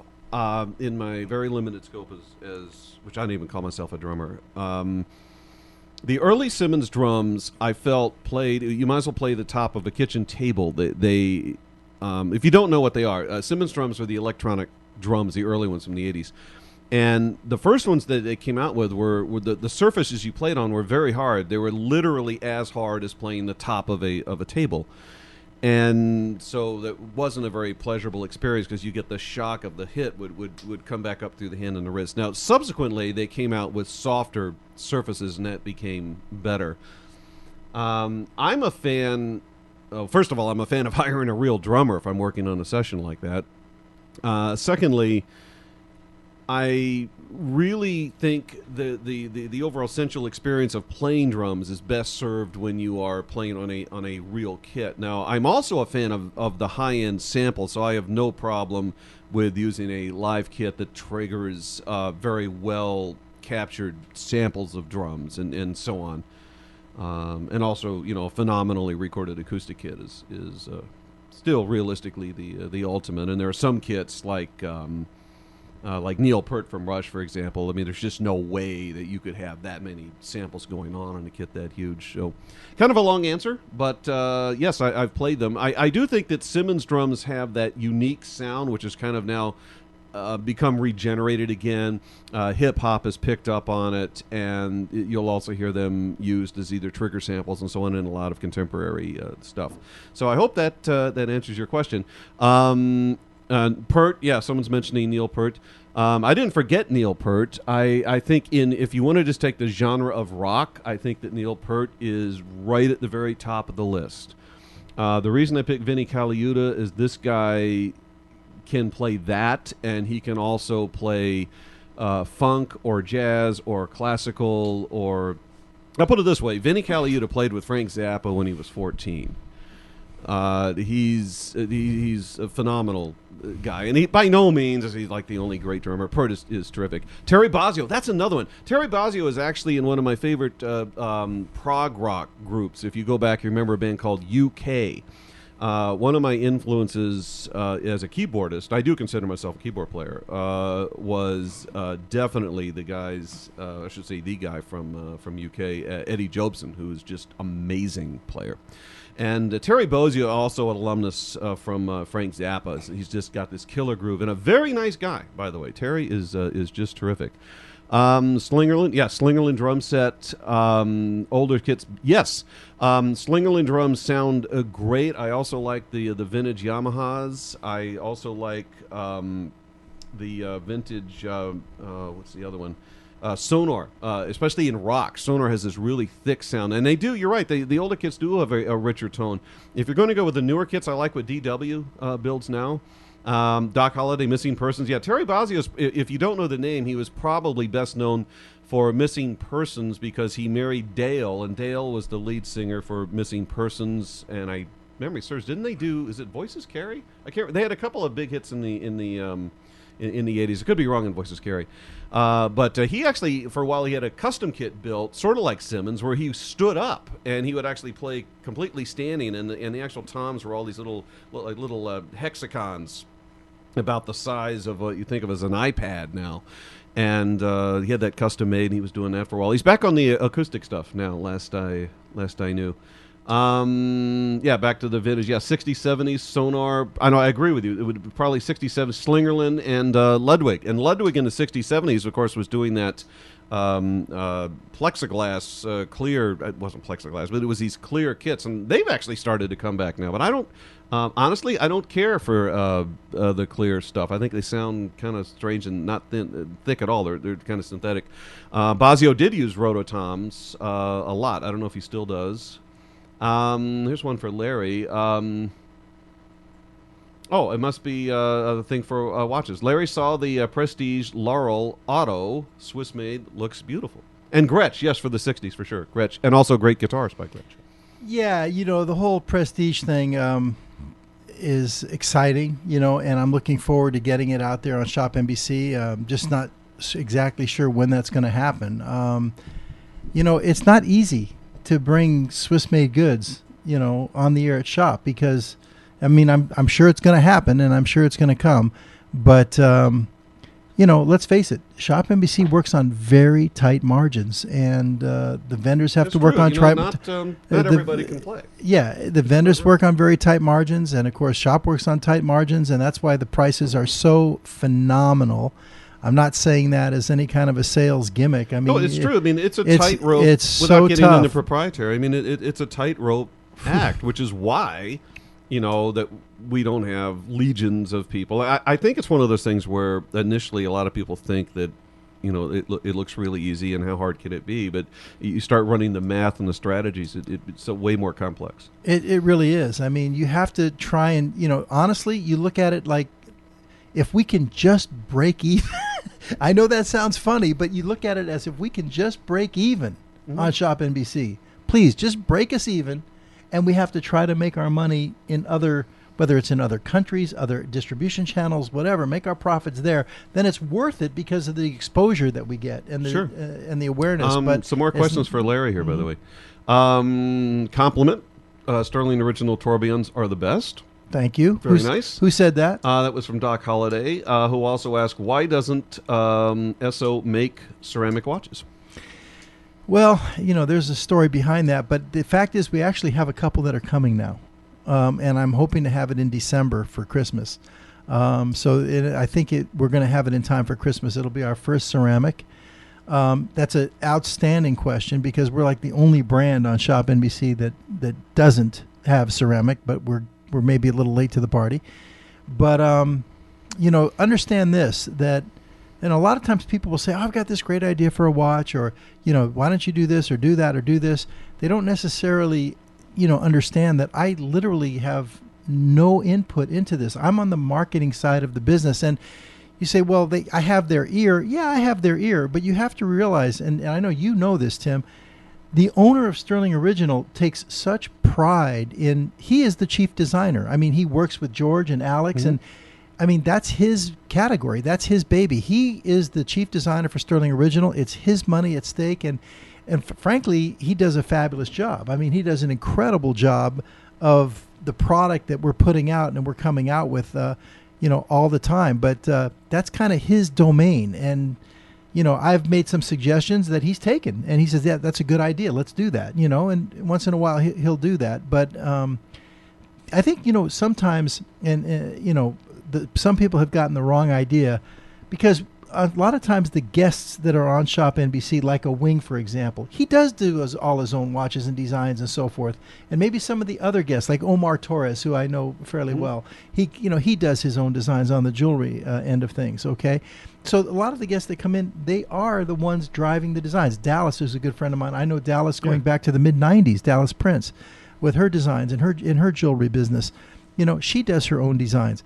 But I'm a guest that Well, I think it focuses varies- on the marketing side. Yeah, I think it varies, person to person. Exoskeleton, their stuff's totally original. Wing, as you point out, and then there's others that do more like an homage. So it kind of varies. When it comes down to it, I'm a marketing guy. Let's see what else is over here. Doc says, love watching Tim and Larry on Shops. Thank you. I appreciate that. Thanks, Doc. One of the questions that now skated off the screen. Before you get to that question, Tim, hold on. I just want to make one more plea. Come on, somebody out there, please video Skype us. I want. How about it? Or a call, or both. Well, we'll take a call, and anybody can call the number right there. So far, we've gotten, and there's a ton of you guys logged in, so it's Yeah, not like we somebody don't see it. call in. We can at least take your voice, but I would love a video. I would love to do a Skype. I agree. Because we get Somebody a video do it. Skype, we can do a split Skype's screen. free, by the way. Go download it, and we can sign up. You can be out here in 5 minutes. Somebody, you know what? I'm going to read it exactly. Let's get a phone call. Do you have one? No, let's. I agree, but So- until call we us get up. that call, I wanted to go ahead and grab another question here, which is. Tim, you know your watches very well. What are your true thoughts of the Chinese movements? I think that's a great question. Someone asked, what's the number? The number should be at the top of the screen, but I'll read it to you. It's 310 It's right on the screen, 734-8548. 310-734-8548. Tim, we've got a call. We do? Yeah. Oh, okay. Well, our screener is screening the we're call. screening the call, and then we Just will, to make sure it's not a crank. I promise I will get to that question about the Chinese movements, because I think that's actually a great topic. And Ronnie, we'll let's do just it take now. a chance and put him in. Go ahead. All right.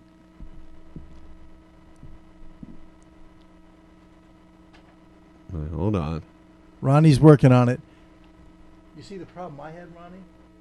It was all echoing and everything. All right. Well, we're working on that. I'll start to address. Okay. I'll address the question, which was my honest opinion on Chinese movements. My honest opinion on Chinese movements is that they have come a long way in the last decade. If you look at them 10, even 15 years ago, there was a real high failure rate. I think it was justified because, especially at the time, they were doing such a groundbreaking work as far as getting the price down to where real people could actually buy complicated watches, that it was kind of worth the gamble, and you would be able to own things that you would be spending extraordinary sums of money to get. And I'm not even talking tourbillons, just other stuff coming out of Switzerland. If you look at the quality now, I think what's happened is that China has arrived at such a pivotal point in watches that they have become their own competitor, and has forced them to be much, much better. Because there's numerous companies now that are building watch movements in China. Now, true, there's only a handful that are really well known in the leaders. A Seagull, I guess, is the most obvious. So my honest opinion is, when you're doing business in China, I actually wrote an article about this a few years ago, and it was entitled "China is not necessarily a bad word." It's kind of like. Yeah. You have to know, if you're doing business in China, you have to know who to do business with, and almost more importantly, you have to know who not to do business with in China. Mm-hmm. And I think that's another one of the tricks that is real key to doing what we do, like working with Shop NBC, is knowing who to avoid and who to work with.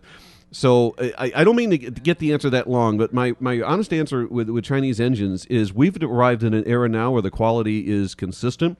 It's solid. The rejection rate is now very, very small, and they get better and better every year. And I think, frankly, if the Swiss aren't looking over their shoulder, they should be. And I'm going to add 2 cents on that. But first of all, before you leave tonight, the studio, I have to show you, because I know you haven't seen this yet, we have a new mechanical pure chronograph. And cool. I'd love to see it. Yeah, we have it on the air. Since you mentioned the studio, I got to just, without giving too much away. You're going to die when Acorn's you see this movement. Facility that you built, your green room blows away the one at Shop NBC. It's amazing. So, very cool. I like what you're building. And also, just going to what you were saying, I'm going to... Yeah, your thought. I'm going to put my little 2 cents here for Sterling Original.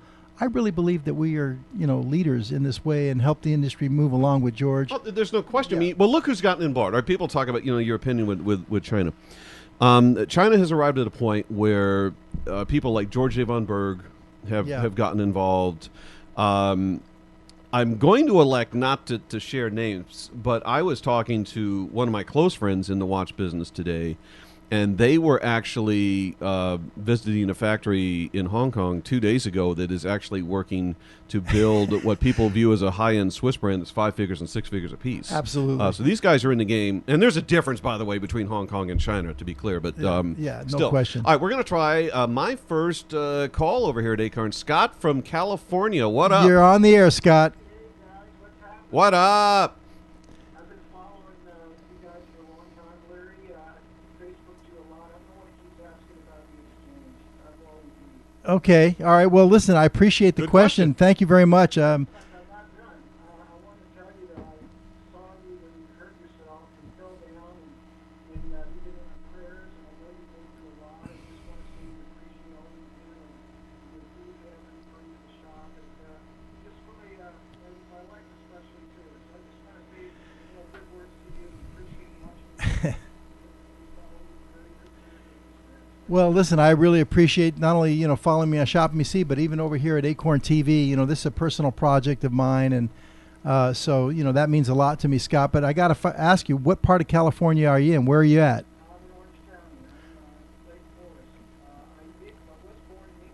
Okay, so Lake Forest, that's by Mission Viejo, right? Yeah, I know that Southern California like the back of my hand because. Yeah, not only was I an agent out there, but if we go back into this, the 70s and early 80s, I played a lot of softball, man. I was a softball junkie. I played slow pitch softball. I had 4 leagues a week and tournaments on weekends, and man, we played in. There was a lot of tournaments in Orange County, man, from Tustin to Brookhurst Park, and San Clemente and San Diego. Which one? Hart Park in Orange. I don't recall that one. Is that a new park or an old one? I don't recall that one, to be honest with you. But I mean, I played around a lot of tournaments, and man, I take my team out. And of course, as you know, tournament ball is very serious ball. It's not just league ball. Well, I'm 54. I'm starting over, and I'm starting to. My young daughter just made the basketball team at Hillsborough High School, so I'm pretty. Yeah, well, 54. Cool, man. 54, Scott. You're just a baby, really. You got it still. 54. You got it all in front of you. But there's nothing like those years. Those high school years with your kids. I'm past that. My baby's 31 now, but. In fact, my son's 33 and 31. Oh, okay. So you've got the older ones and a young one. Yeah. Okay. You just didn't know when to quit. All right. But no, that's cool, man. But thank you so much for calling in, and we really appreciate the call, and I appreciate your kind words toward me and Sterling, really. Hey, man. I appreciate the call. Thank you for being a part of the show. Cool. Okay. Bye. Thanks. Man, we got calls backed up now. All right, here's We got another call one coming up. Let's bring Yes? it in. No? Hold on a second. We'll have it out here in a moment. I'll come All back. right. We'll do a quick question. How often should one wind automatic watches? Is daily too often? I don't think daily is necessarily too often. Say that again. What's the question? The question is, how often should you wind automatic watches? My opinion, and let me be clear, this is just opinion based on experience. If you're clearly wearing the watch, every day or whatever, then obviously you keep it wound. Other than that, I think once a month is fine.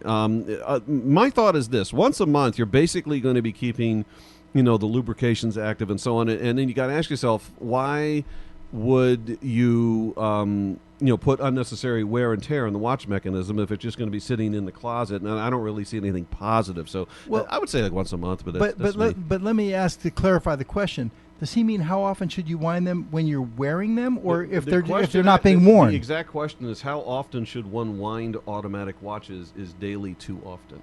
Well, if you're not wearing them, I don't wind them at all if I'm not wearing it. But if I'm wearing it, I'm winding mine sometimes 2-3 times a day. Even though it keeps going, Yeah. it's just a nervous They're habit. two different sides of the coin. I like once a month to keep the lubrication active. That's me. By the way, I'm just going to throw this out there as a request.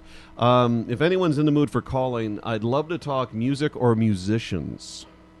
Okay. So live band, studio, And of course, taste in music, whatever. I'll talk gems. I got Richard on the phone. He Yeah, wants to talk so- gems. I will talk gems, but I like to talk, musicals and Let's Judy talk, Garland and yeah, classic films. talk, So other stuff. and jazz music. But all right, we got Richard. Love to You're on the talk line. music. Let's hear it, Richard. Larry, Hey, how you doing? do you remember me? It sounds familiar. Richard who? Richard M. from Avondale. Oh, from Arizona? Mm-hmm. Hey, Richard You helped M, me right? out with one of my watches. Richard M, right? Time zone watch. Richard M, right? Mm-hmm. Okay, hey, Richard. Okay. We changed the dial out for a black one to a white one. That was years ago, man. No, it was like a year ago. Was it? Yeah, how are you? Good, good. What do you want to talk about gems? I can't hear. I'm sorry. I said you wanted to talk about gems? No. I was going to talk about the Sterling collection, Okay, how I've been a collector for probably about since you've been on the air. okay. I like a lot of the vintage watches that you guys have. I own that all the way to the Madman. I've been there 7 years, Richard, and one of the things I noticed today when I went into Watch Geeks online, there was probably 4 or 5 different guys that were maybe a little disappointed with our new tourbillon because it was about 41 or 41 and a half millimeters in size. He said, I would have been all over it if it would have been 48. Or I would have been all over it if it was a 44 or 45. Well, we've done several in that 45 millimeter range already. We did the Imperial Dynasty tourbillon. We did the Imperial tourbillon. Both were in the 45 millimeter case.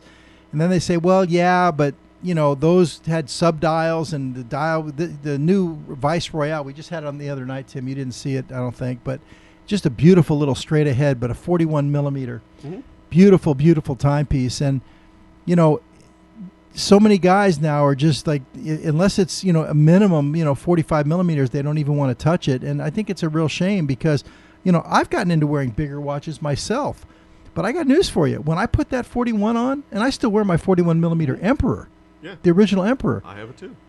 When you get dressed up, man, there's nothing wrong with a 41 millimeter watch. And I know you're talking, Richard, about watches that if you go back, you go back as long as you're talking about with us, they all used to be 40 millimeters and, 42s and that kind of size. That 41 is a beauty. Did you see it, Richard?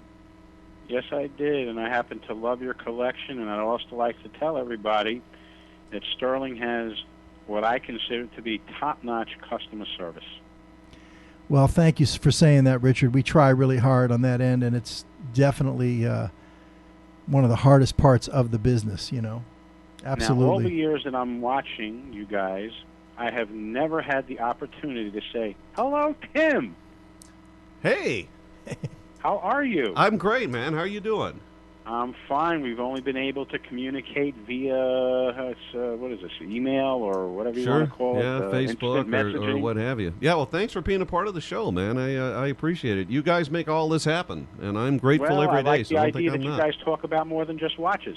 Actually, Larry and I were talking, prior to coming out here tonight, and Yeah. we were actually hoping to talk about almost everything but watches, just because we, that's what we're kind of known for is watches. So what if we just talked about movies or TV or music production or Right. whatever, and just take calls, and we'll see where this goes. I mean, we don't really have a roadmap. So, But I'm glad you said can talk that. drums all day and night with me. Yeah, well, I'm down with the drums. I'm glad you I'm said a that. frustrated drummer, actually.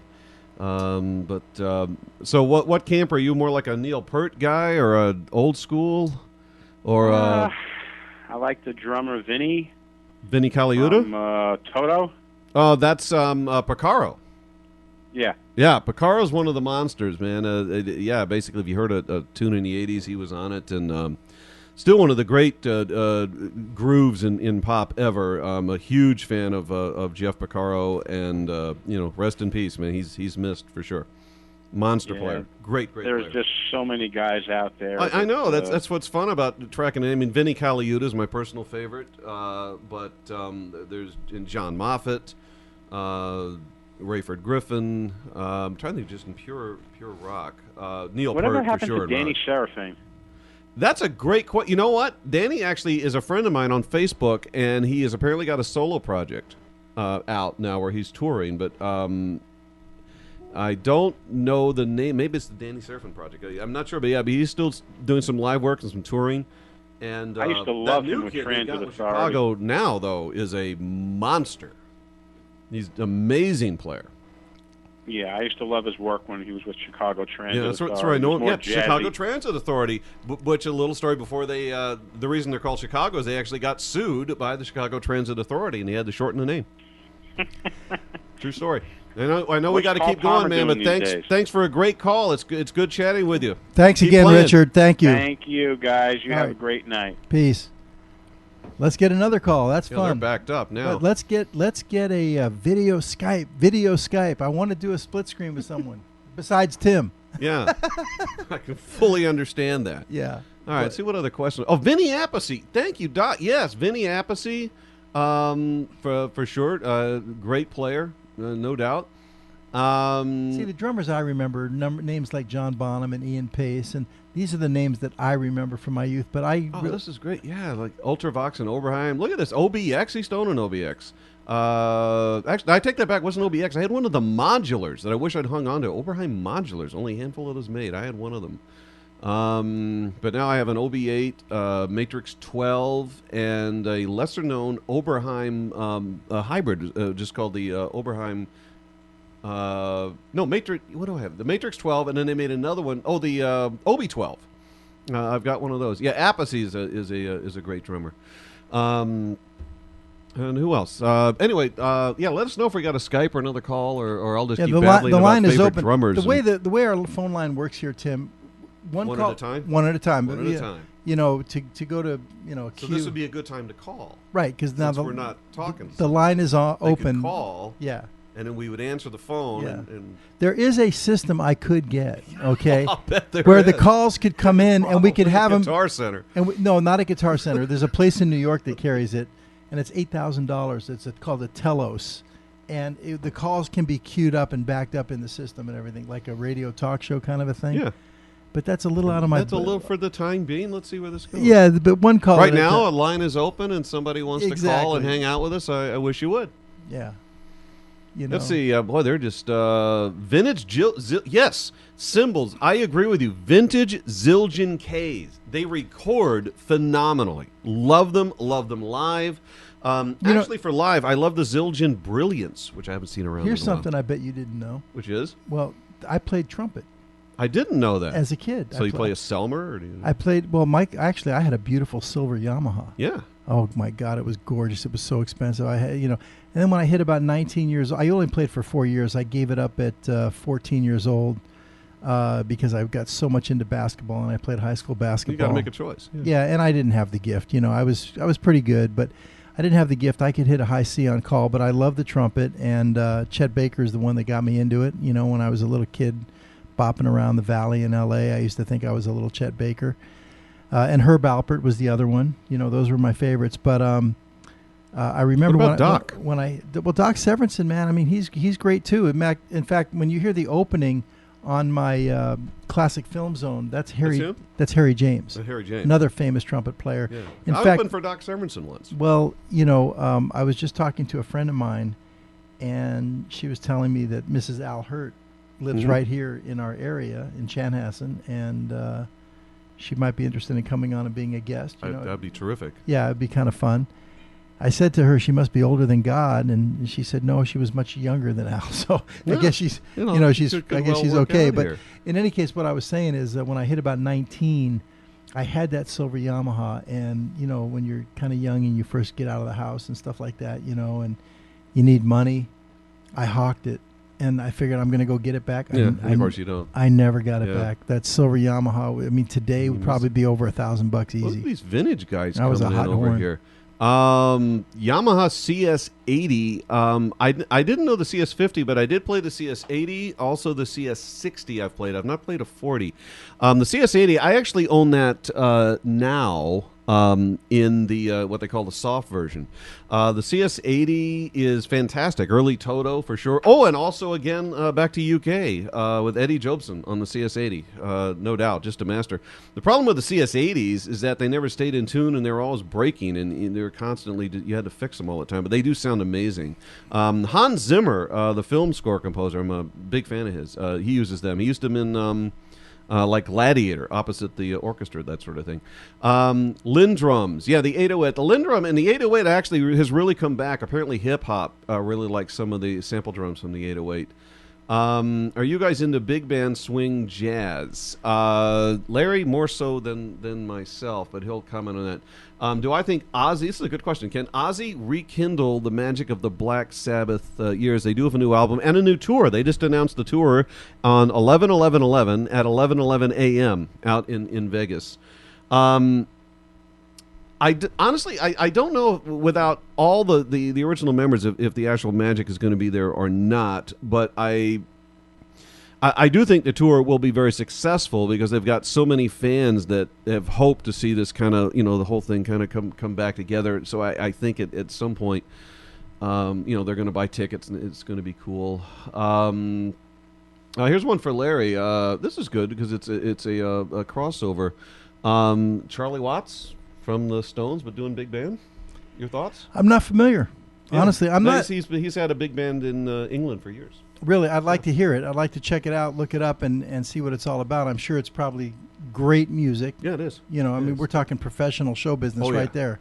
But, I really wasn't that big of a big band fan, but, I like the music. I mentioned the Gene Krupa band because, of course, his singer was Anita O'Day, and I love Anita O'Day. But, I'll check it out. Yeah. I'm not. I am not an expert. I'm not either. I'm just a fan, but I'm not an expert. But I am a fan. A comment. If I'm not mistaken, the Monkees were the first band to record music with a synth. That could be. That's a great question. I don't know. Let's see. Was it the Fairlight or the Fairchild you just mentioned? Yeah, the Fairlight CMI. An amazing machine. I've only played one time. I never owned it. They were in their heyday horrifically expensive. So I never had one of those.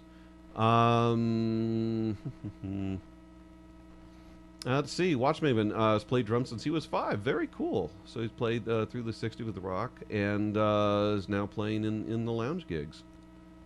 Good for you, man. Best drummer, Buddy Rich. You'll probably dig Buddy. I got to be honest. I never got the Buddy Rich thing, which I know flies in the face of a lot of drum. By the way, that doesn't mean he sucked or something. It was just he was really fast and he's really technical. Part of the reason, honestly, I don't like Buddy Rich is I've just met guys that played with him, and Buddy was a bully. He bullied his bands. In fact, if you doubt me, I'm sure it's on YouTube or something now.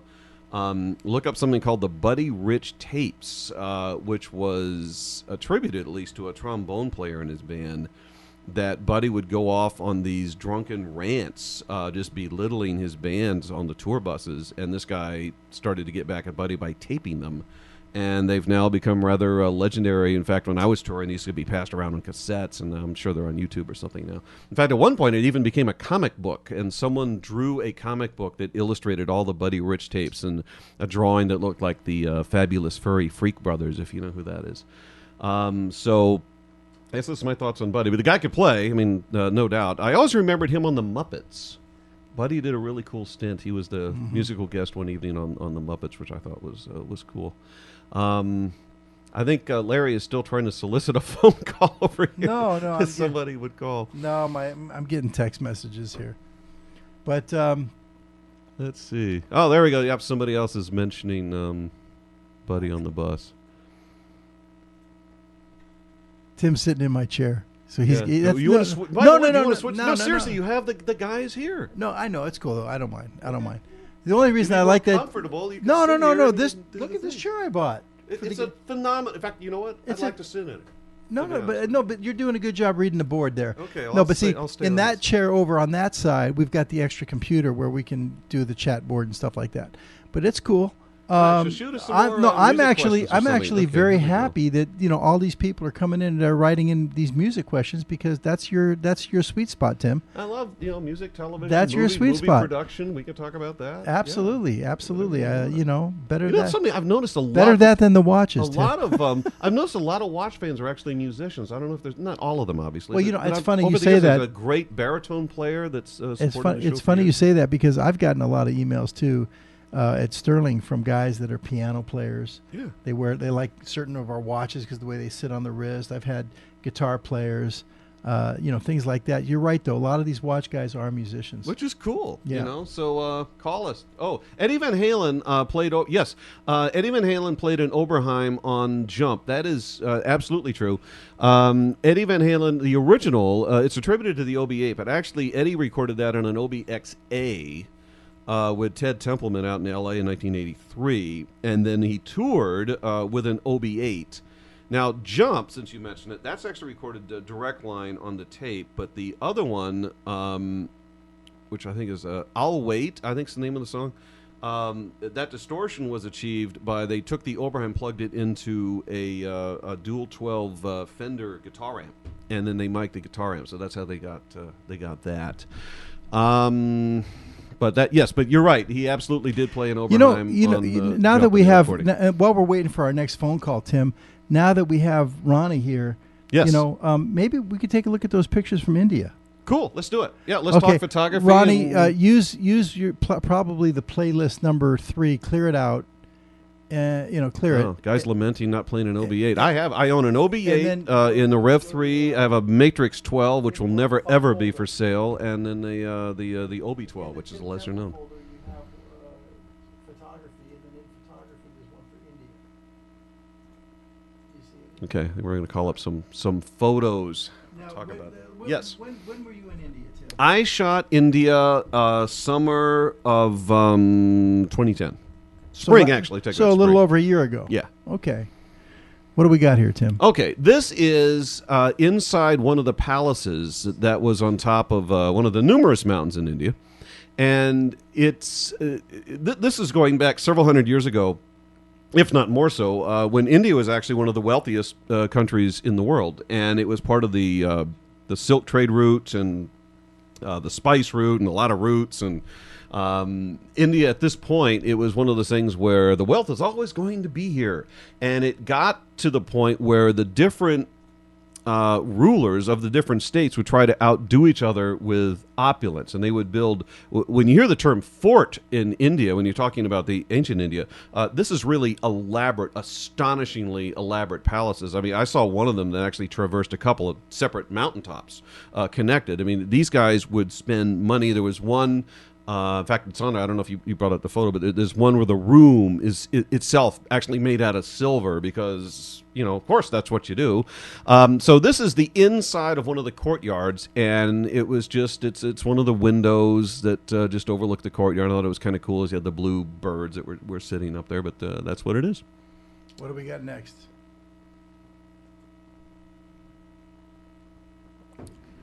Can you go back to the previous?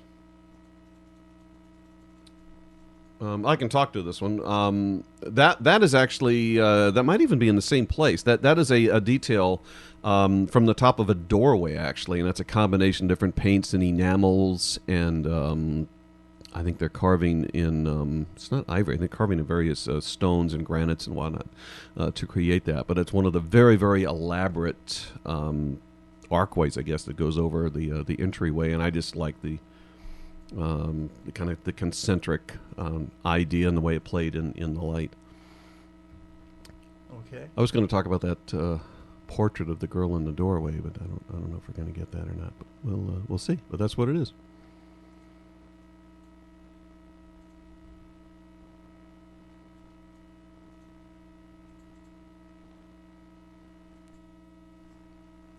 This is where Larry can. Oh, we have. No, I it? think is that the one, Tim? No. No, it's it was only there for a split. It was directly ahead of the green doorway, if that's any clue. Elephants. I think those elephant shots are incredible. The elephants are cool. The elephants was there's a festival. Here's one of them. It's a festival, and I'm sorry I can't recall the name of the city that does it, but they host this festival over several days that celebrates, among other things, the elephants as a treasure of India. So the surrounding villages actually bring in their favorite elephants, and they arrive more or less painted like this. And then they have actually this big staging area that starts, behind the whole parade, because it's a very elaborate parade. And then the guys come in and they kind of retouch the elephants. And one of the elephants is actually elected as king or queen of the whole parade. And these are the Indian elephants. The smaller ears, and they're also not as big of an animal. They're still massive animals. They're just not as big as the African elephant. Right. And so one of the elephants is declared, I don't know, king or queen or whatever. And the elephant actually knows that they got crowned, and they get their own separate area away from all the other elephants, and they get catered to, and the elephant gets an attitude. You were doing a National Geographic trip on this one. Yes, right? I was out with Nat Geo. I was with photographers from Nat Geo, yeah. Yeah. And do any of your shots get in there? Yeah, not yet. That's one of my goals. I want to be in Nat Geo. I've come close. That polar bear shot we showed earlier, that got close, but got edged out.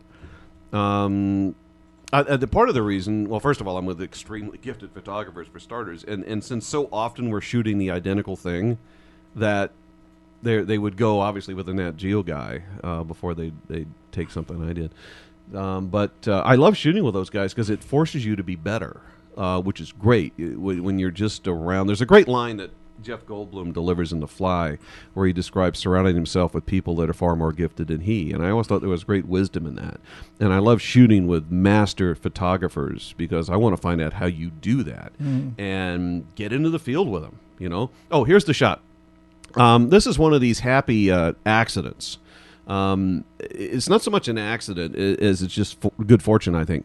I'm in a small village in India, and I'm just walking. Actually, I stayed in the fort in that community, and I just walked down the street in the village below, and I looked through this doorway, and this girl was just standing there. That's the only frame that I shot, and I really didn't think that much of it. I thought, oh, that's interesting. And went, bam!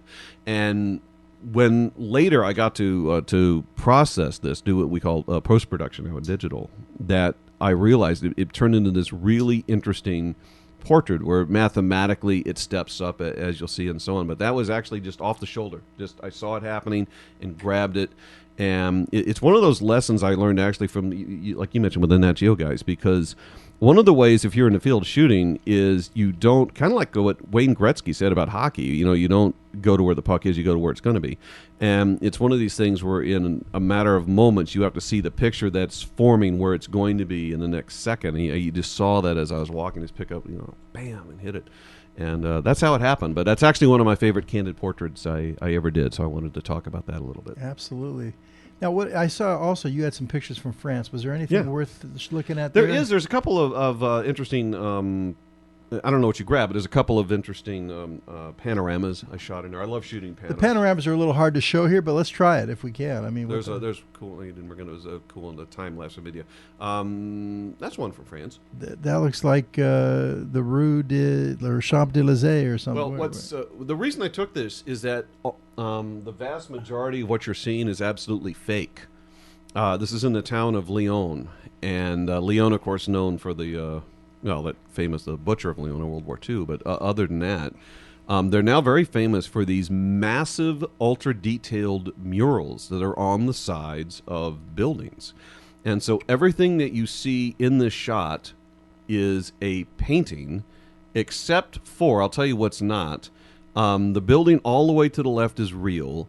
Everything from that all the way to the right is completely fabricated, except for the guy in the blue shirt. So what is it, like a movie set? You could compare it to a movie set, and they're using forced perspective like movie sets do, but that's on the sides of offices or apartment buildings and things like that. And then they're all over the city. I didn't get to see near all of them. We got anything else in there from the France folder? France, there should be a couple of panoramas. I did an evening shot, a couple evening shots actually, of the Louvre courtyard. There's one of them now that came up. That's pretty cool. And there's one of just really fast shutter photography. Here's the one that was with the horse with fast shutter photography. That's also in Lyon. That's the fountain outside of the city hall. And I just like the way the horse appears to be bursting through and with the steam coming out of his nose. So I actually came around to the back where the sunlight was highlighting the steam. So I just exposed for that. And when Let's I get a big shot of the horse there. 1/3600th of a second, There I you think go. that shot at. So it just freezes absolutely everything. This is a statue. Yeah. Where is this at? It's in Lyon, France. It's outside of City Hall. And I just, I love the backlighting and the way they set this up. So there's several horses in the total facade, and it just has them bursting through this perpetual wall of water. I thought it was a great setup. You had a few shots on your website, on your Facebook page from Switzerland. Was there anything worthwhile in there? Switzerland, there's one from, I did one from a mountaintop with some ravens. The first time I was in Switzerland was in the 80s, so there's one I was up There's only one shot in there. the snow caps, yeah. Let's see what that I shot. I assume that's Switzerland right there. It looks Yeah, like, that's that that's the actually Rhine? where I stayed the last time. That's Lucerne, right? Yeah, that's Lucerne. Yeah, And- which is a fairy tale town, and I highly and what is that? recommend That's seeing the it. Rhine, isn't it? Or no? No, that's a lake. Actually, Oh, it's a lake. It's a lake in the middle of.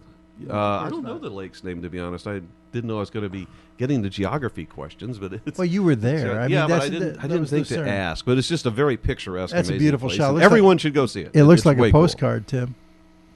Nicely done. Okay, so influence. Some people asking me about my music. Have I been influenced by Kraftwerk? No, but I love synthesizers. But I've not been influenced by Kraftwerk. I know their work though. It just wasn't where I chose to go. I was largely originally influenced by Emerson, Lake and Palmer, and Yes.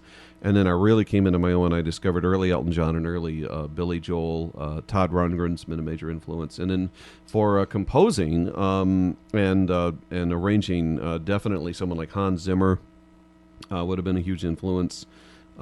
James Taylor. And also for playing lead on, for example, synthesizers, I take a lot of lead from Eddie Van Halen. Actually, I just like his phrasing is amazing.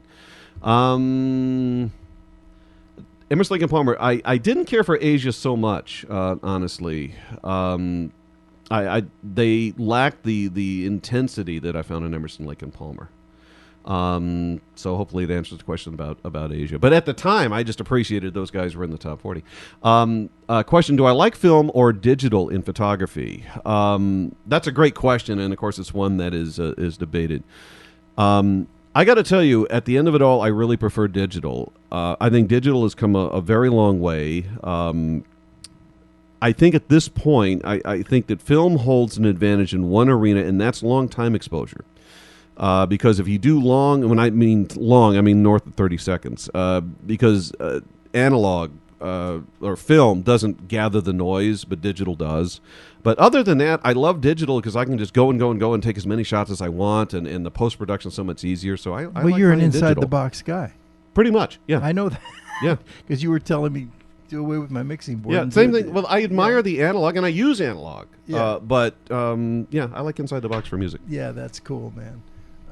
I like the idea of not having to pay $1 billion for all the processing and stuff. But I understand what where the Well, question's coming from. first yeah. major recording I did was in Prince's room here at Paisley Park in 1989. Which is less than a mile. Yeah, from it's here. close to Acorn's headquarters here, We're and very close that to place it, is it's astonishing. And my only point is, I can do things now in my room that could not have been done without astronomical cost in his room. The technology has just progressed, which I think is a good thing. Was it you that told me about his mixing board there, or somebody Yeah, else? he had a custom built Oxford SSL. Yeah, like at the time about $500,000 for that. And it just like a wall-to-wall buttons on there. Oh yeah. It's and now that's what I use. Only mine, some of it's analog, and then some of mine's digital.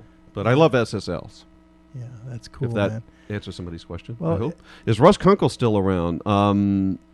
Yeah, he was. Who's that, Tim? Russ Kunkel's a great drummer. He was probably best known, I think, for Jackson Browne, but he's also been out with Bonnie Raitt, I believe. I'm not sure who he's working with at the moment. I think he's still with us, as far as I know. Jan Hammer, great keyboard player, no question. I actually got to tech him on one of his shows here in Minneapolis years ago. I didn't get to jam with him or anything, but I did get to tech the show, which is kind of cool. Giorgio Moroder, electronic synthesis, I think largely for film. I can't say he's an influence, but I'm familiar with his work. Yeah, absolutely. Russ is a great studio drummer. I think in the early days he was known to hang out with the Eagles as well, I believe, and possibly Linda Ronstadt. Annie Leibowitz says she loves the dark room. A gifted photographer, no question. And yeah, she does use both film and digital, and she's terrific, no doubt.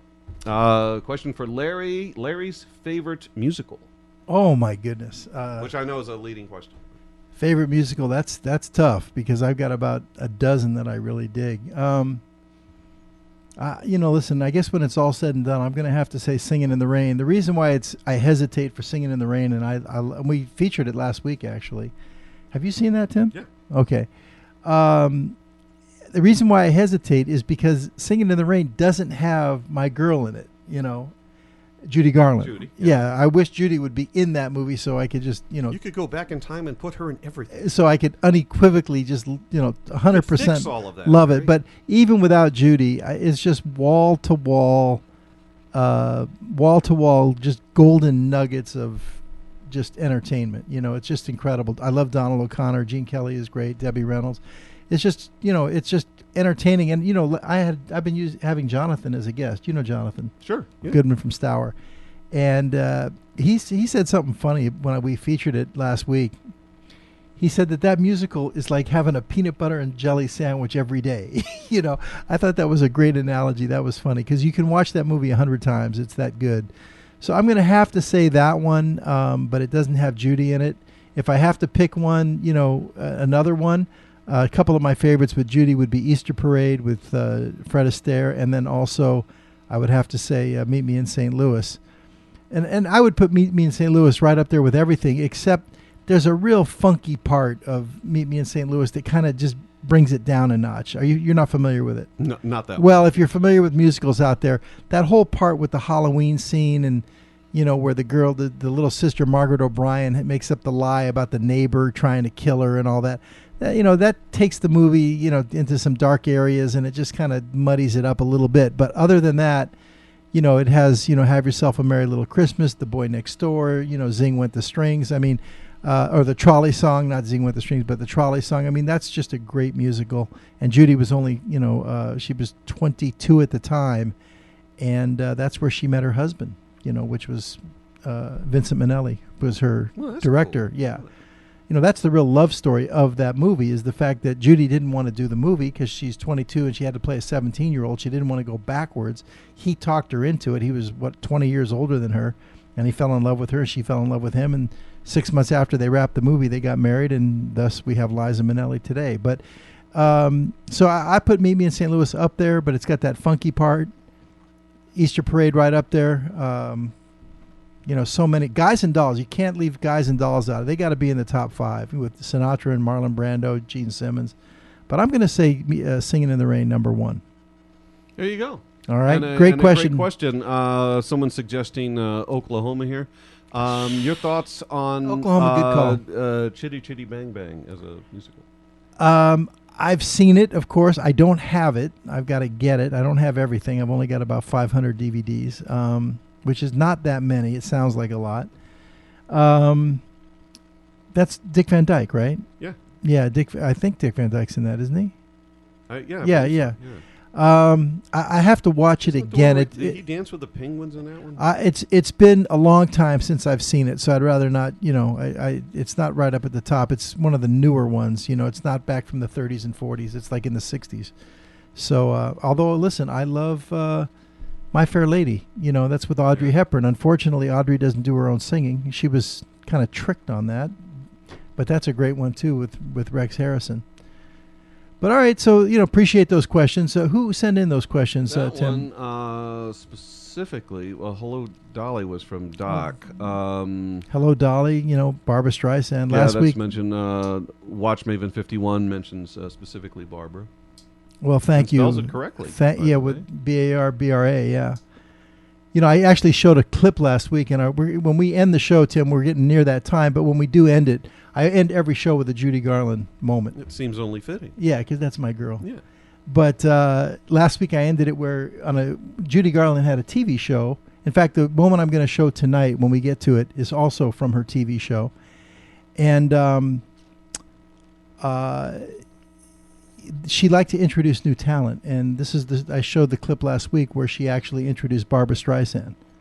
Have you seen that? No, I have not. You want to see it? Sure. Ronnie, show, man. Ronnie, can you dig it up? Is it still in there? No, we're not going to go to Chasing Rainbows yet. This is just a request here. I don't think it's in the queue. It might be. It's called Judy Barbara. Look in the folder to see if it's there. And apparently Marnie Neon sang on My Fair Lady, and also sang Natalie Wood's part in West Side Story. Yeah, and what a voice, you know. And I mean, Audrey does a tremendous job, and there people think she's singing. And I love. You see, I've got her on my wall right above you there, Tim. You do, I love Audrey Hepburn. You know, she's right up there with Judy, except Judy sings. What did I say? I said it wrong. But because I'm reading other people's material yeah, over here, and I don't. It's in the Acorn folder, and then Judy. Go to Judy, and then it's the Judy Barber thing at TV. You see it there, Ronnie? Okay, we'll just set this up real quick. This was Judy Garland on her TV show in 1962, I believe, where she's passing the torch, so to speak, and she introduces a young Barbra Streisand. Okay. And I showed her.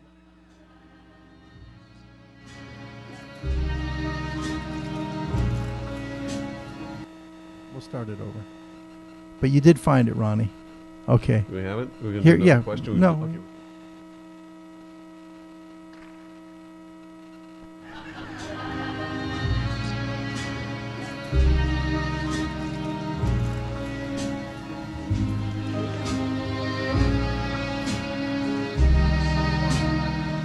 Forget your trouble, happy day. Come on, get happy.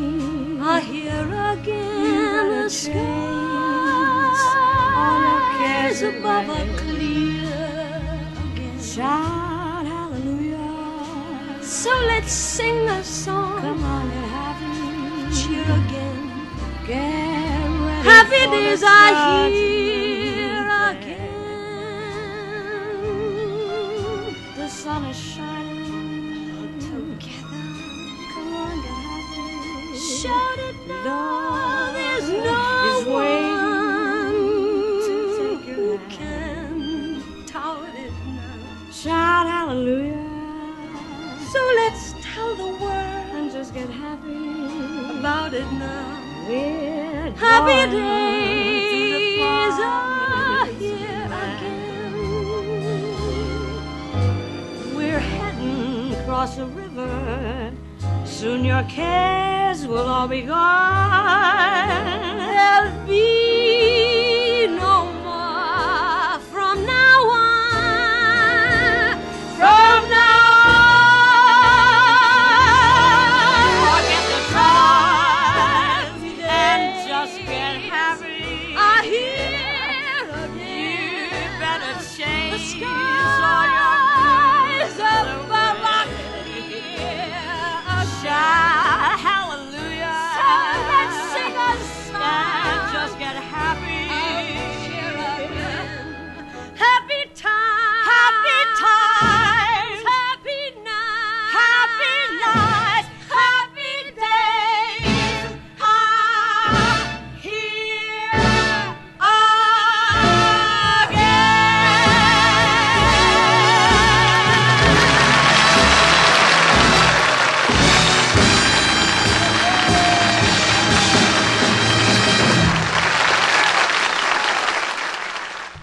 Well, Tim, what do you think?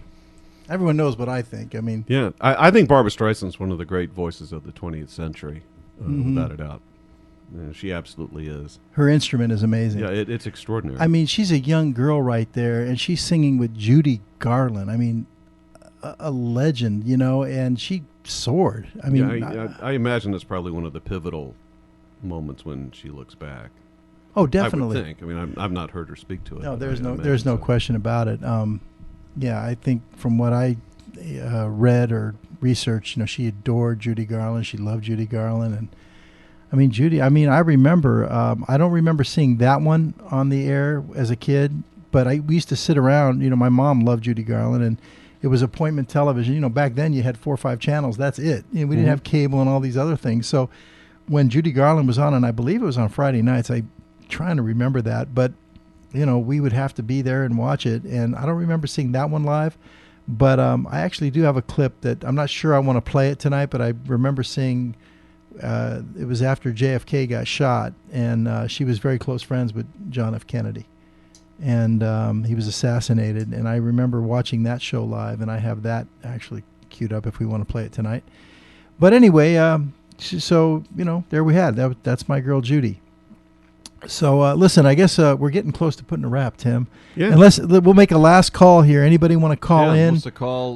Last call, last chance for any phone calls. We'll take your calls, and then we're gonna put a wrap, and we'll go to the our Judy Garland segment. That didn't count because that was just just to show my friend Tim. For Larry. I always try to I try to recruit Tim into the old days. You got to remember, to me, Tim is still a baby. Well, I just I like a lot of the old stuff, but it doesn't. I have to admit, it doesn't captivate me like some of the more recent. To me, the more recent. It's not Deep Purple, 70s, 80s. Yeah. Or Yes, or Led Zeppelin. Yeah, it's just different. Well, then of course we have to parse all of those if we wanted to get into it. I'm gonna do a quick question here, really quick. Yeah, let's do it. Back to watches. Actually, sorry to go back to watches. That's fine. Do you see the future of watch sizes going back to 40, 45? Yeah, actually I do. I'm not so sure about 40, but I can almost guarantee you 44, 45. I think it will. I know for Sterling, we're kind of pulling back a little bit because we're expanding our international distribution, and on an international level, the large size is an American thing. Yeah, for the most part. Well, you still see some of the expansion, the European. Last time I was over in Europe, too, but it's always a lesser extent. I agree with you. I don't think that any other market outside of North America has it captivated. Yeah. like you see. I think I read something on my cell phone here. I looked like I saw a post on my Facebook page, which I'll have to get to after the show.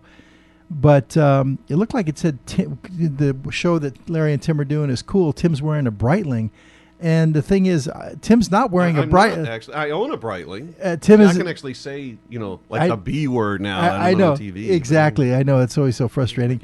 But Tim came to the studio wearing a Sterling tonight, and it's our Sterling Metropolis. Our Metropolis. So, but Love somebody put on the. I think it was like a Breitling Bentley or something. I think something that's shaped like this.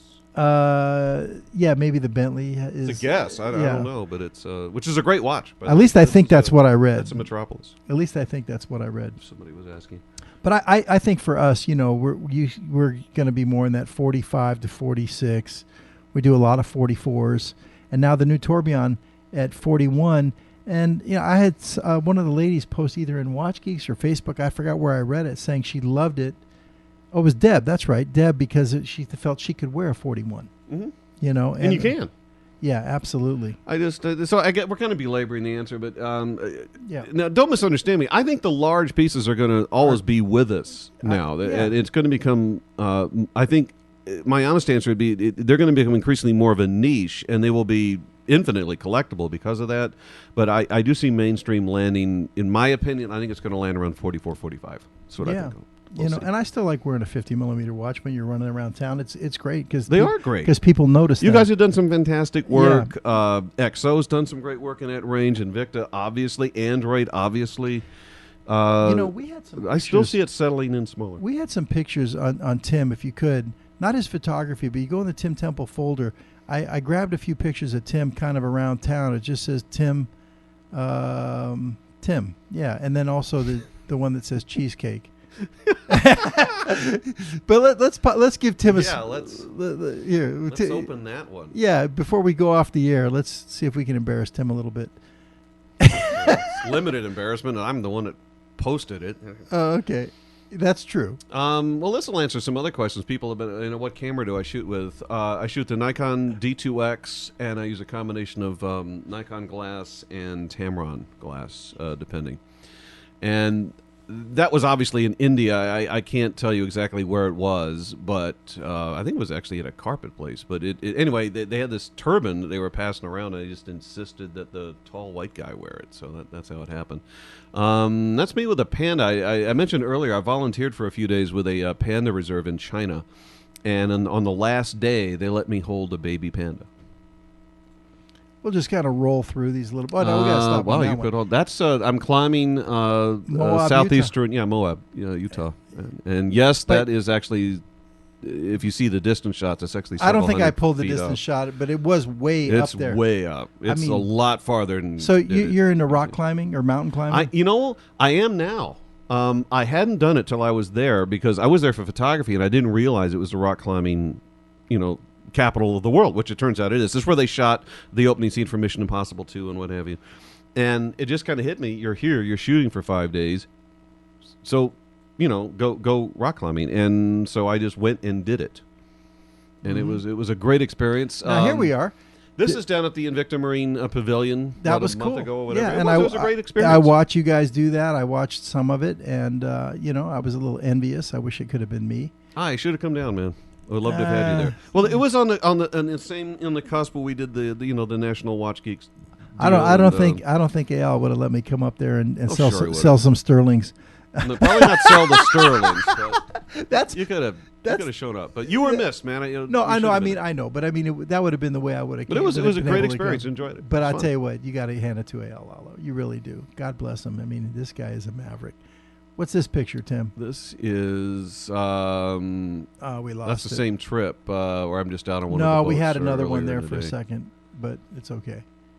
It was you in a plane. Oh, that's me taking a flying lesson. So are you done with that? Or No. Very far from it. There we I am go. Very far from it. So you're going for a pilot's digging it. license now? Yeah. What else can you? You're climbing rocks. You're climbing mountains. You're flying planes. You're in boats. Mixing the hits. Okay. There's another no, folder I'm not. too, Ronnie. Last folder. I'll think of something. I don't know. What else we got here? This is the way Tim likes to roll. Exactly. This is this is Avi from Exoskeleton. Yeah. Okay. He was actually a very close friend of mine and an amazing person to be around. I mean, obviously she's beautiful, but she's also one of the warmest, kindest people I've ever met in my life. And she's also alarmingly bright. Okay. She will actually talk quantum physics literally. This is Molly. Molly is one of the Miami models that we've used now for a couple of the Invicta remotes. Mhm. Also a sweetheart. These are the girls from the Invicta calendar. I think that's Molly there to the left. The others I don't really know. I put those in a folder I called cheesecake. Yeah. I was kind of wondering what was going to happen out of that. Well, those are pictures I got from your Facebook Oh, page. I put them up. Yeah. Yeah. No one to blame but myself. It's no big deal. We're just having fun. I guess we have no more calls for tonight. They're very beautiful women. I have no I think we're problem ready to hanging put a out with wrap them. on it, Tim. The first hour of the show was like a waste because I was screwing up the audio and the video so Well, bad. you know what? We'll do it again sometime. So we had and to we'll, kind of like start over. We'll do it way better. I don't have my glasses on, Tim. Can you read that number up here in the streamer on this screen over here, right over here? What does it say? 2:30 or 2:38? 2:38. I guess. So that means we've been going for 2 hours So and 2 hours 30 and 38 minutes? That's the running time. Wow. That's got to be some sort Well, of a like I said, the record. first hour was a throwaway. I mean, I screwed the whole hour up. It was embarrassing. But then Ronnie came. So and really, kinda, some 90 minutes, like we sort of talked about. yeah, we thought it was going to go Yeah. 90. So we- it actually kind of did. Yeah. But now, listen, I close the show every time with a segment called Always Chasing Rainbows, a Judy Garland segment. So Terrific. let's close the show. We're going to go to Always Chasing Rainbows. Thanks, everybody. Somewhere over the rainbow, way up high. Well, it's come that time now. We're going to end Chilling with Larry Megan. And as usual, I like to always finish every show with a Judy Garland moment. And we've seen her now. I've showed her in films. I've showed her in her TV shows.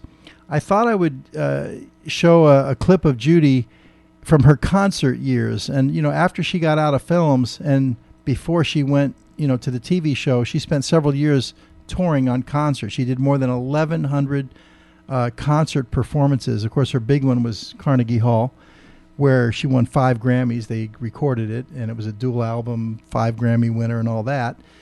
This one is not from Carnegie Hall, but it is from one of her concerts. And it's kind of a slower number. It's called Old Man River, and Frank Sinatra sang. Love that song. In what was the name of the movie he did it in? Suddenly, I forgot the name of the movie, but Sinatra sung this song as a young Frank Sinatra, Old Man River, and I liked it. So I thought this is the moment that I would share tonight. Judy Garland from one of her concerts, and this is in about 1961 or 62.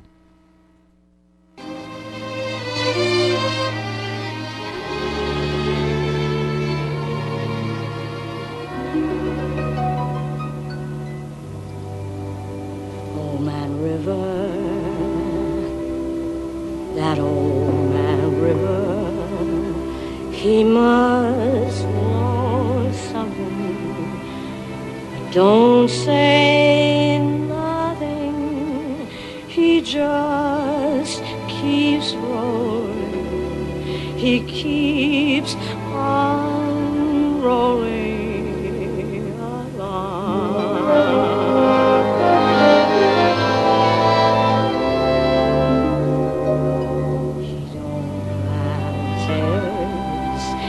Don't plant cotton and then let plants them, they're soon forgotten.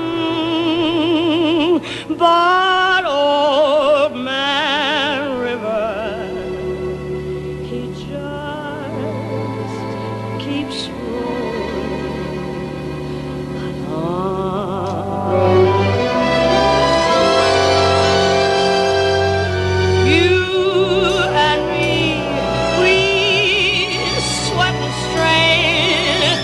Bodies are aching and racked with pain. Toes that bark, lift that bed, get a little drunk, and you land in jail.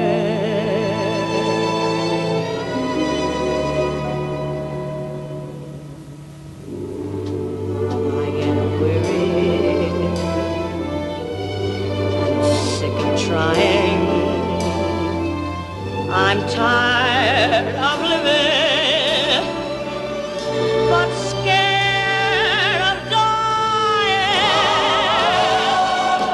And old man River, he just keeps rolling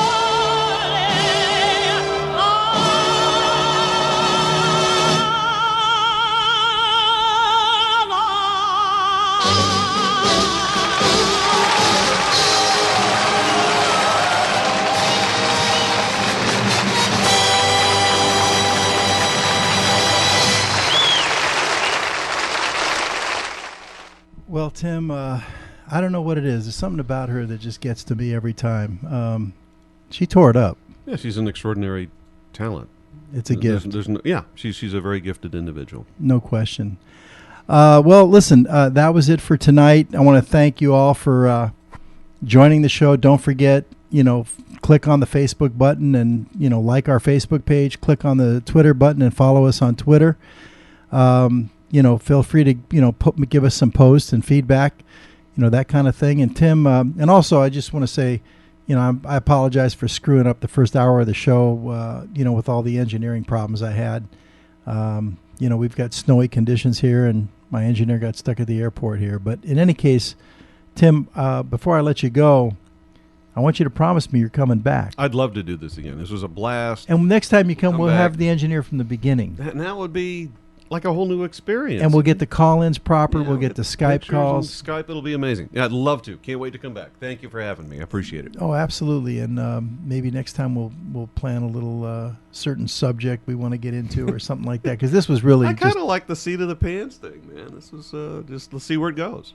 you know, Tim, we end the show on Judy because I always find Judy to be so, for me anyway, very inspirational. And every time I hear her sing, I feel inspired. And I like to always encourage, not only, you know, for myself, but also for everybody to always keep following their dreams and keep pursuing your goals and keep chasing those rainbows. Like I know you are, Tim. You know, you have so many interests, you know, outside of your job at Shop NBC, and I think that's great. And that's why I like hanging out with you and stuff, because we can talk about so many different things.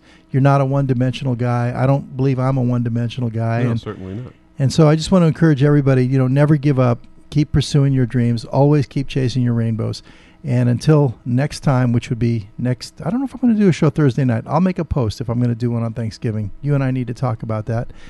Until next time, I'm Larry Megan. Peace, love, and all good things.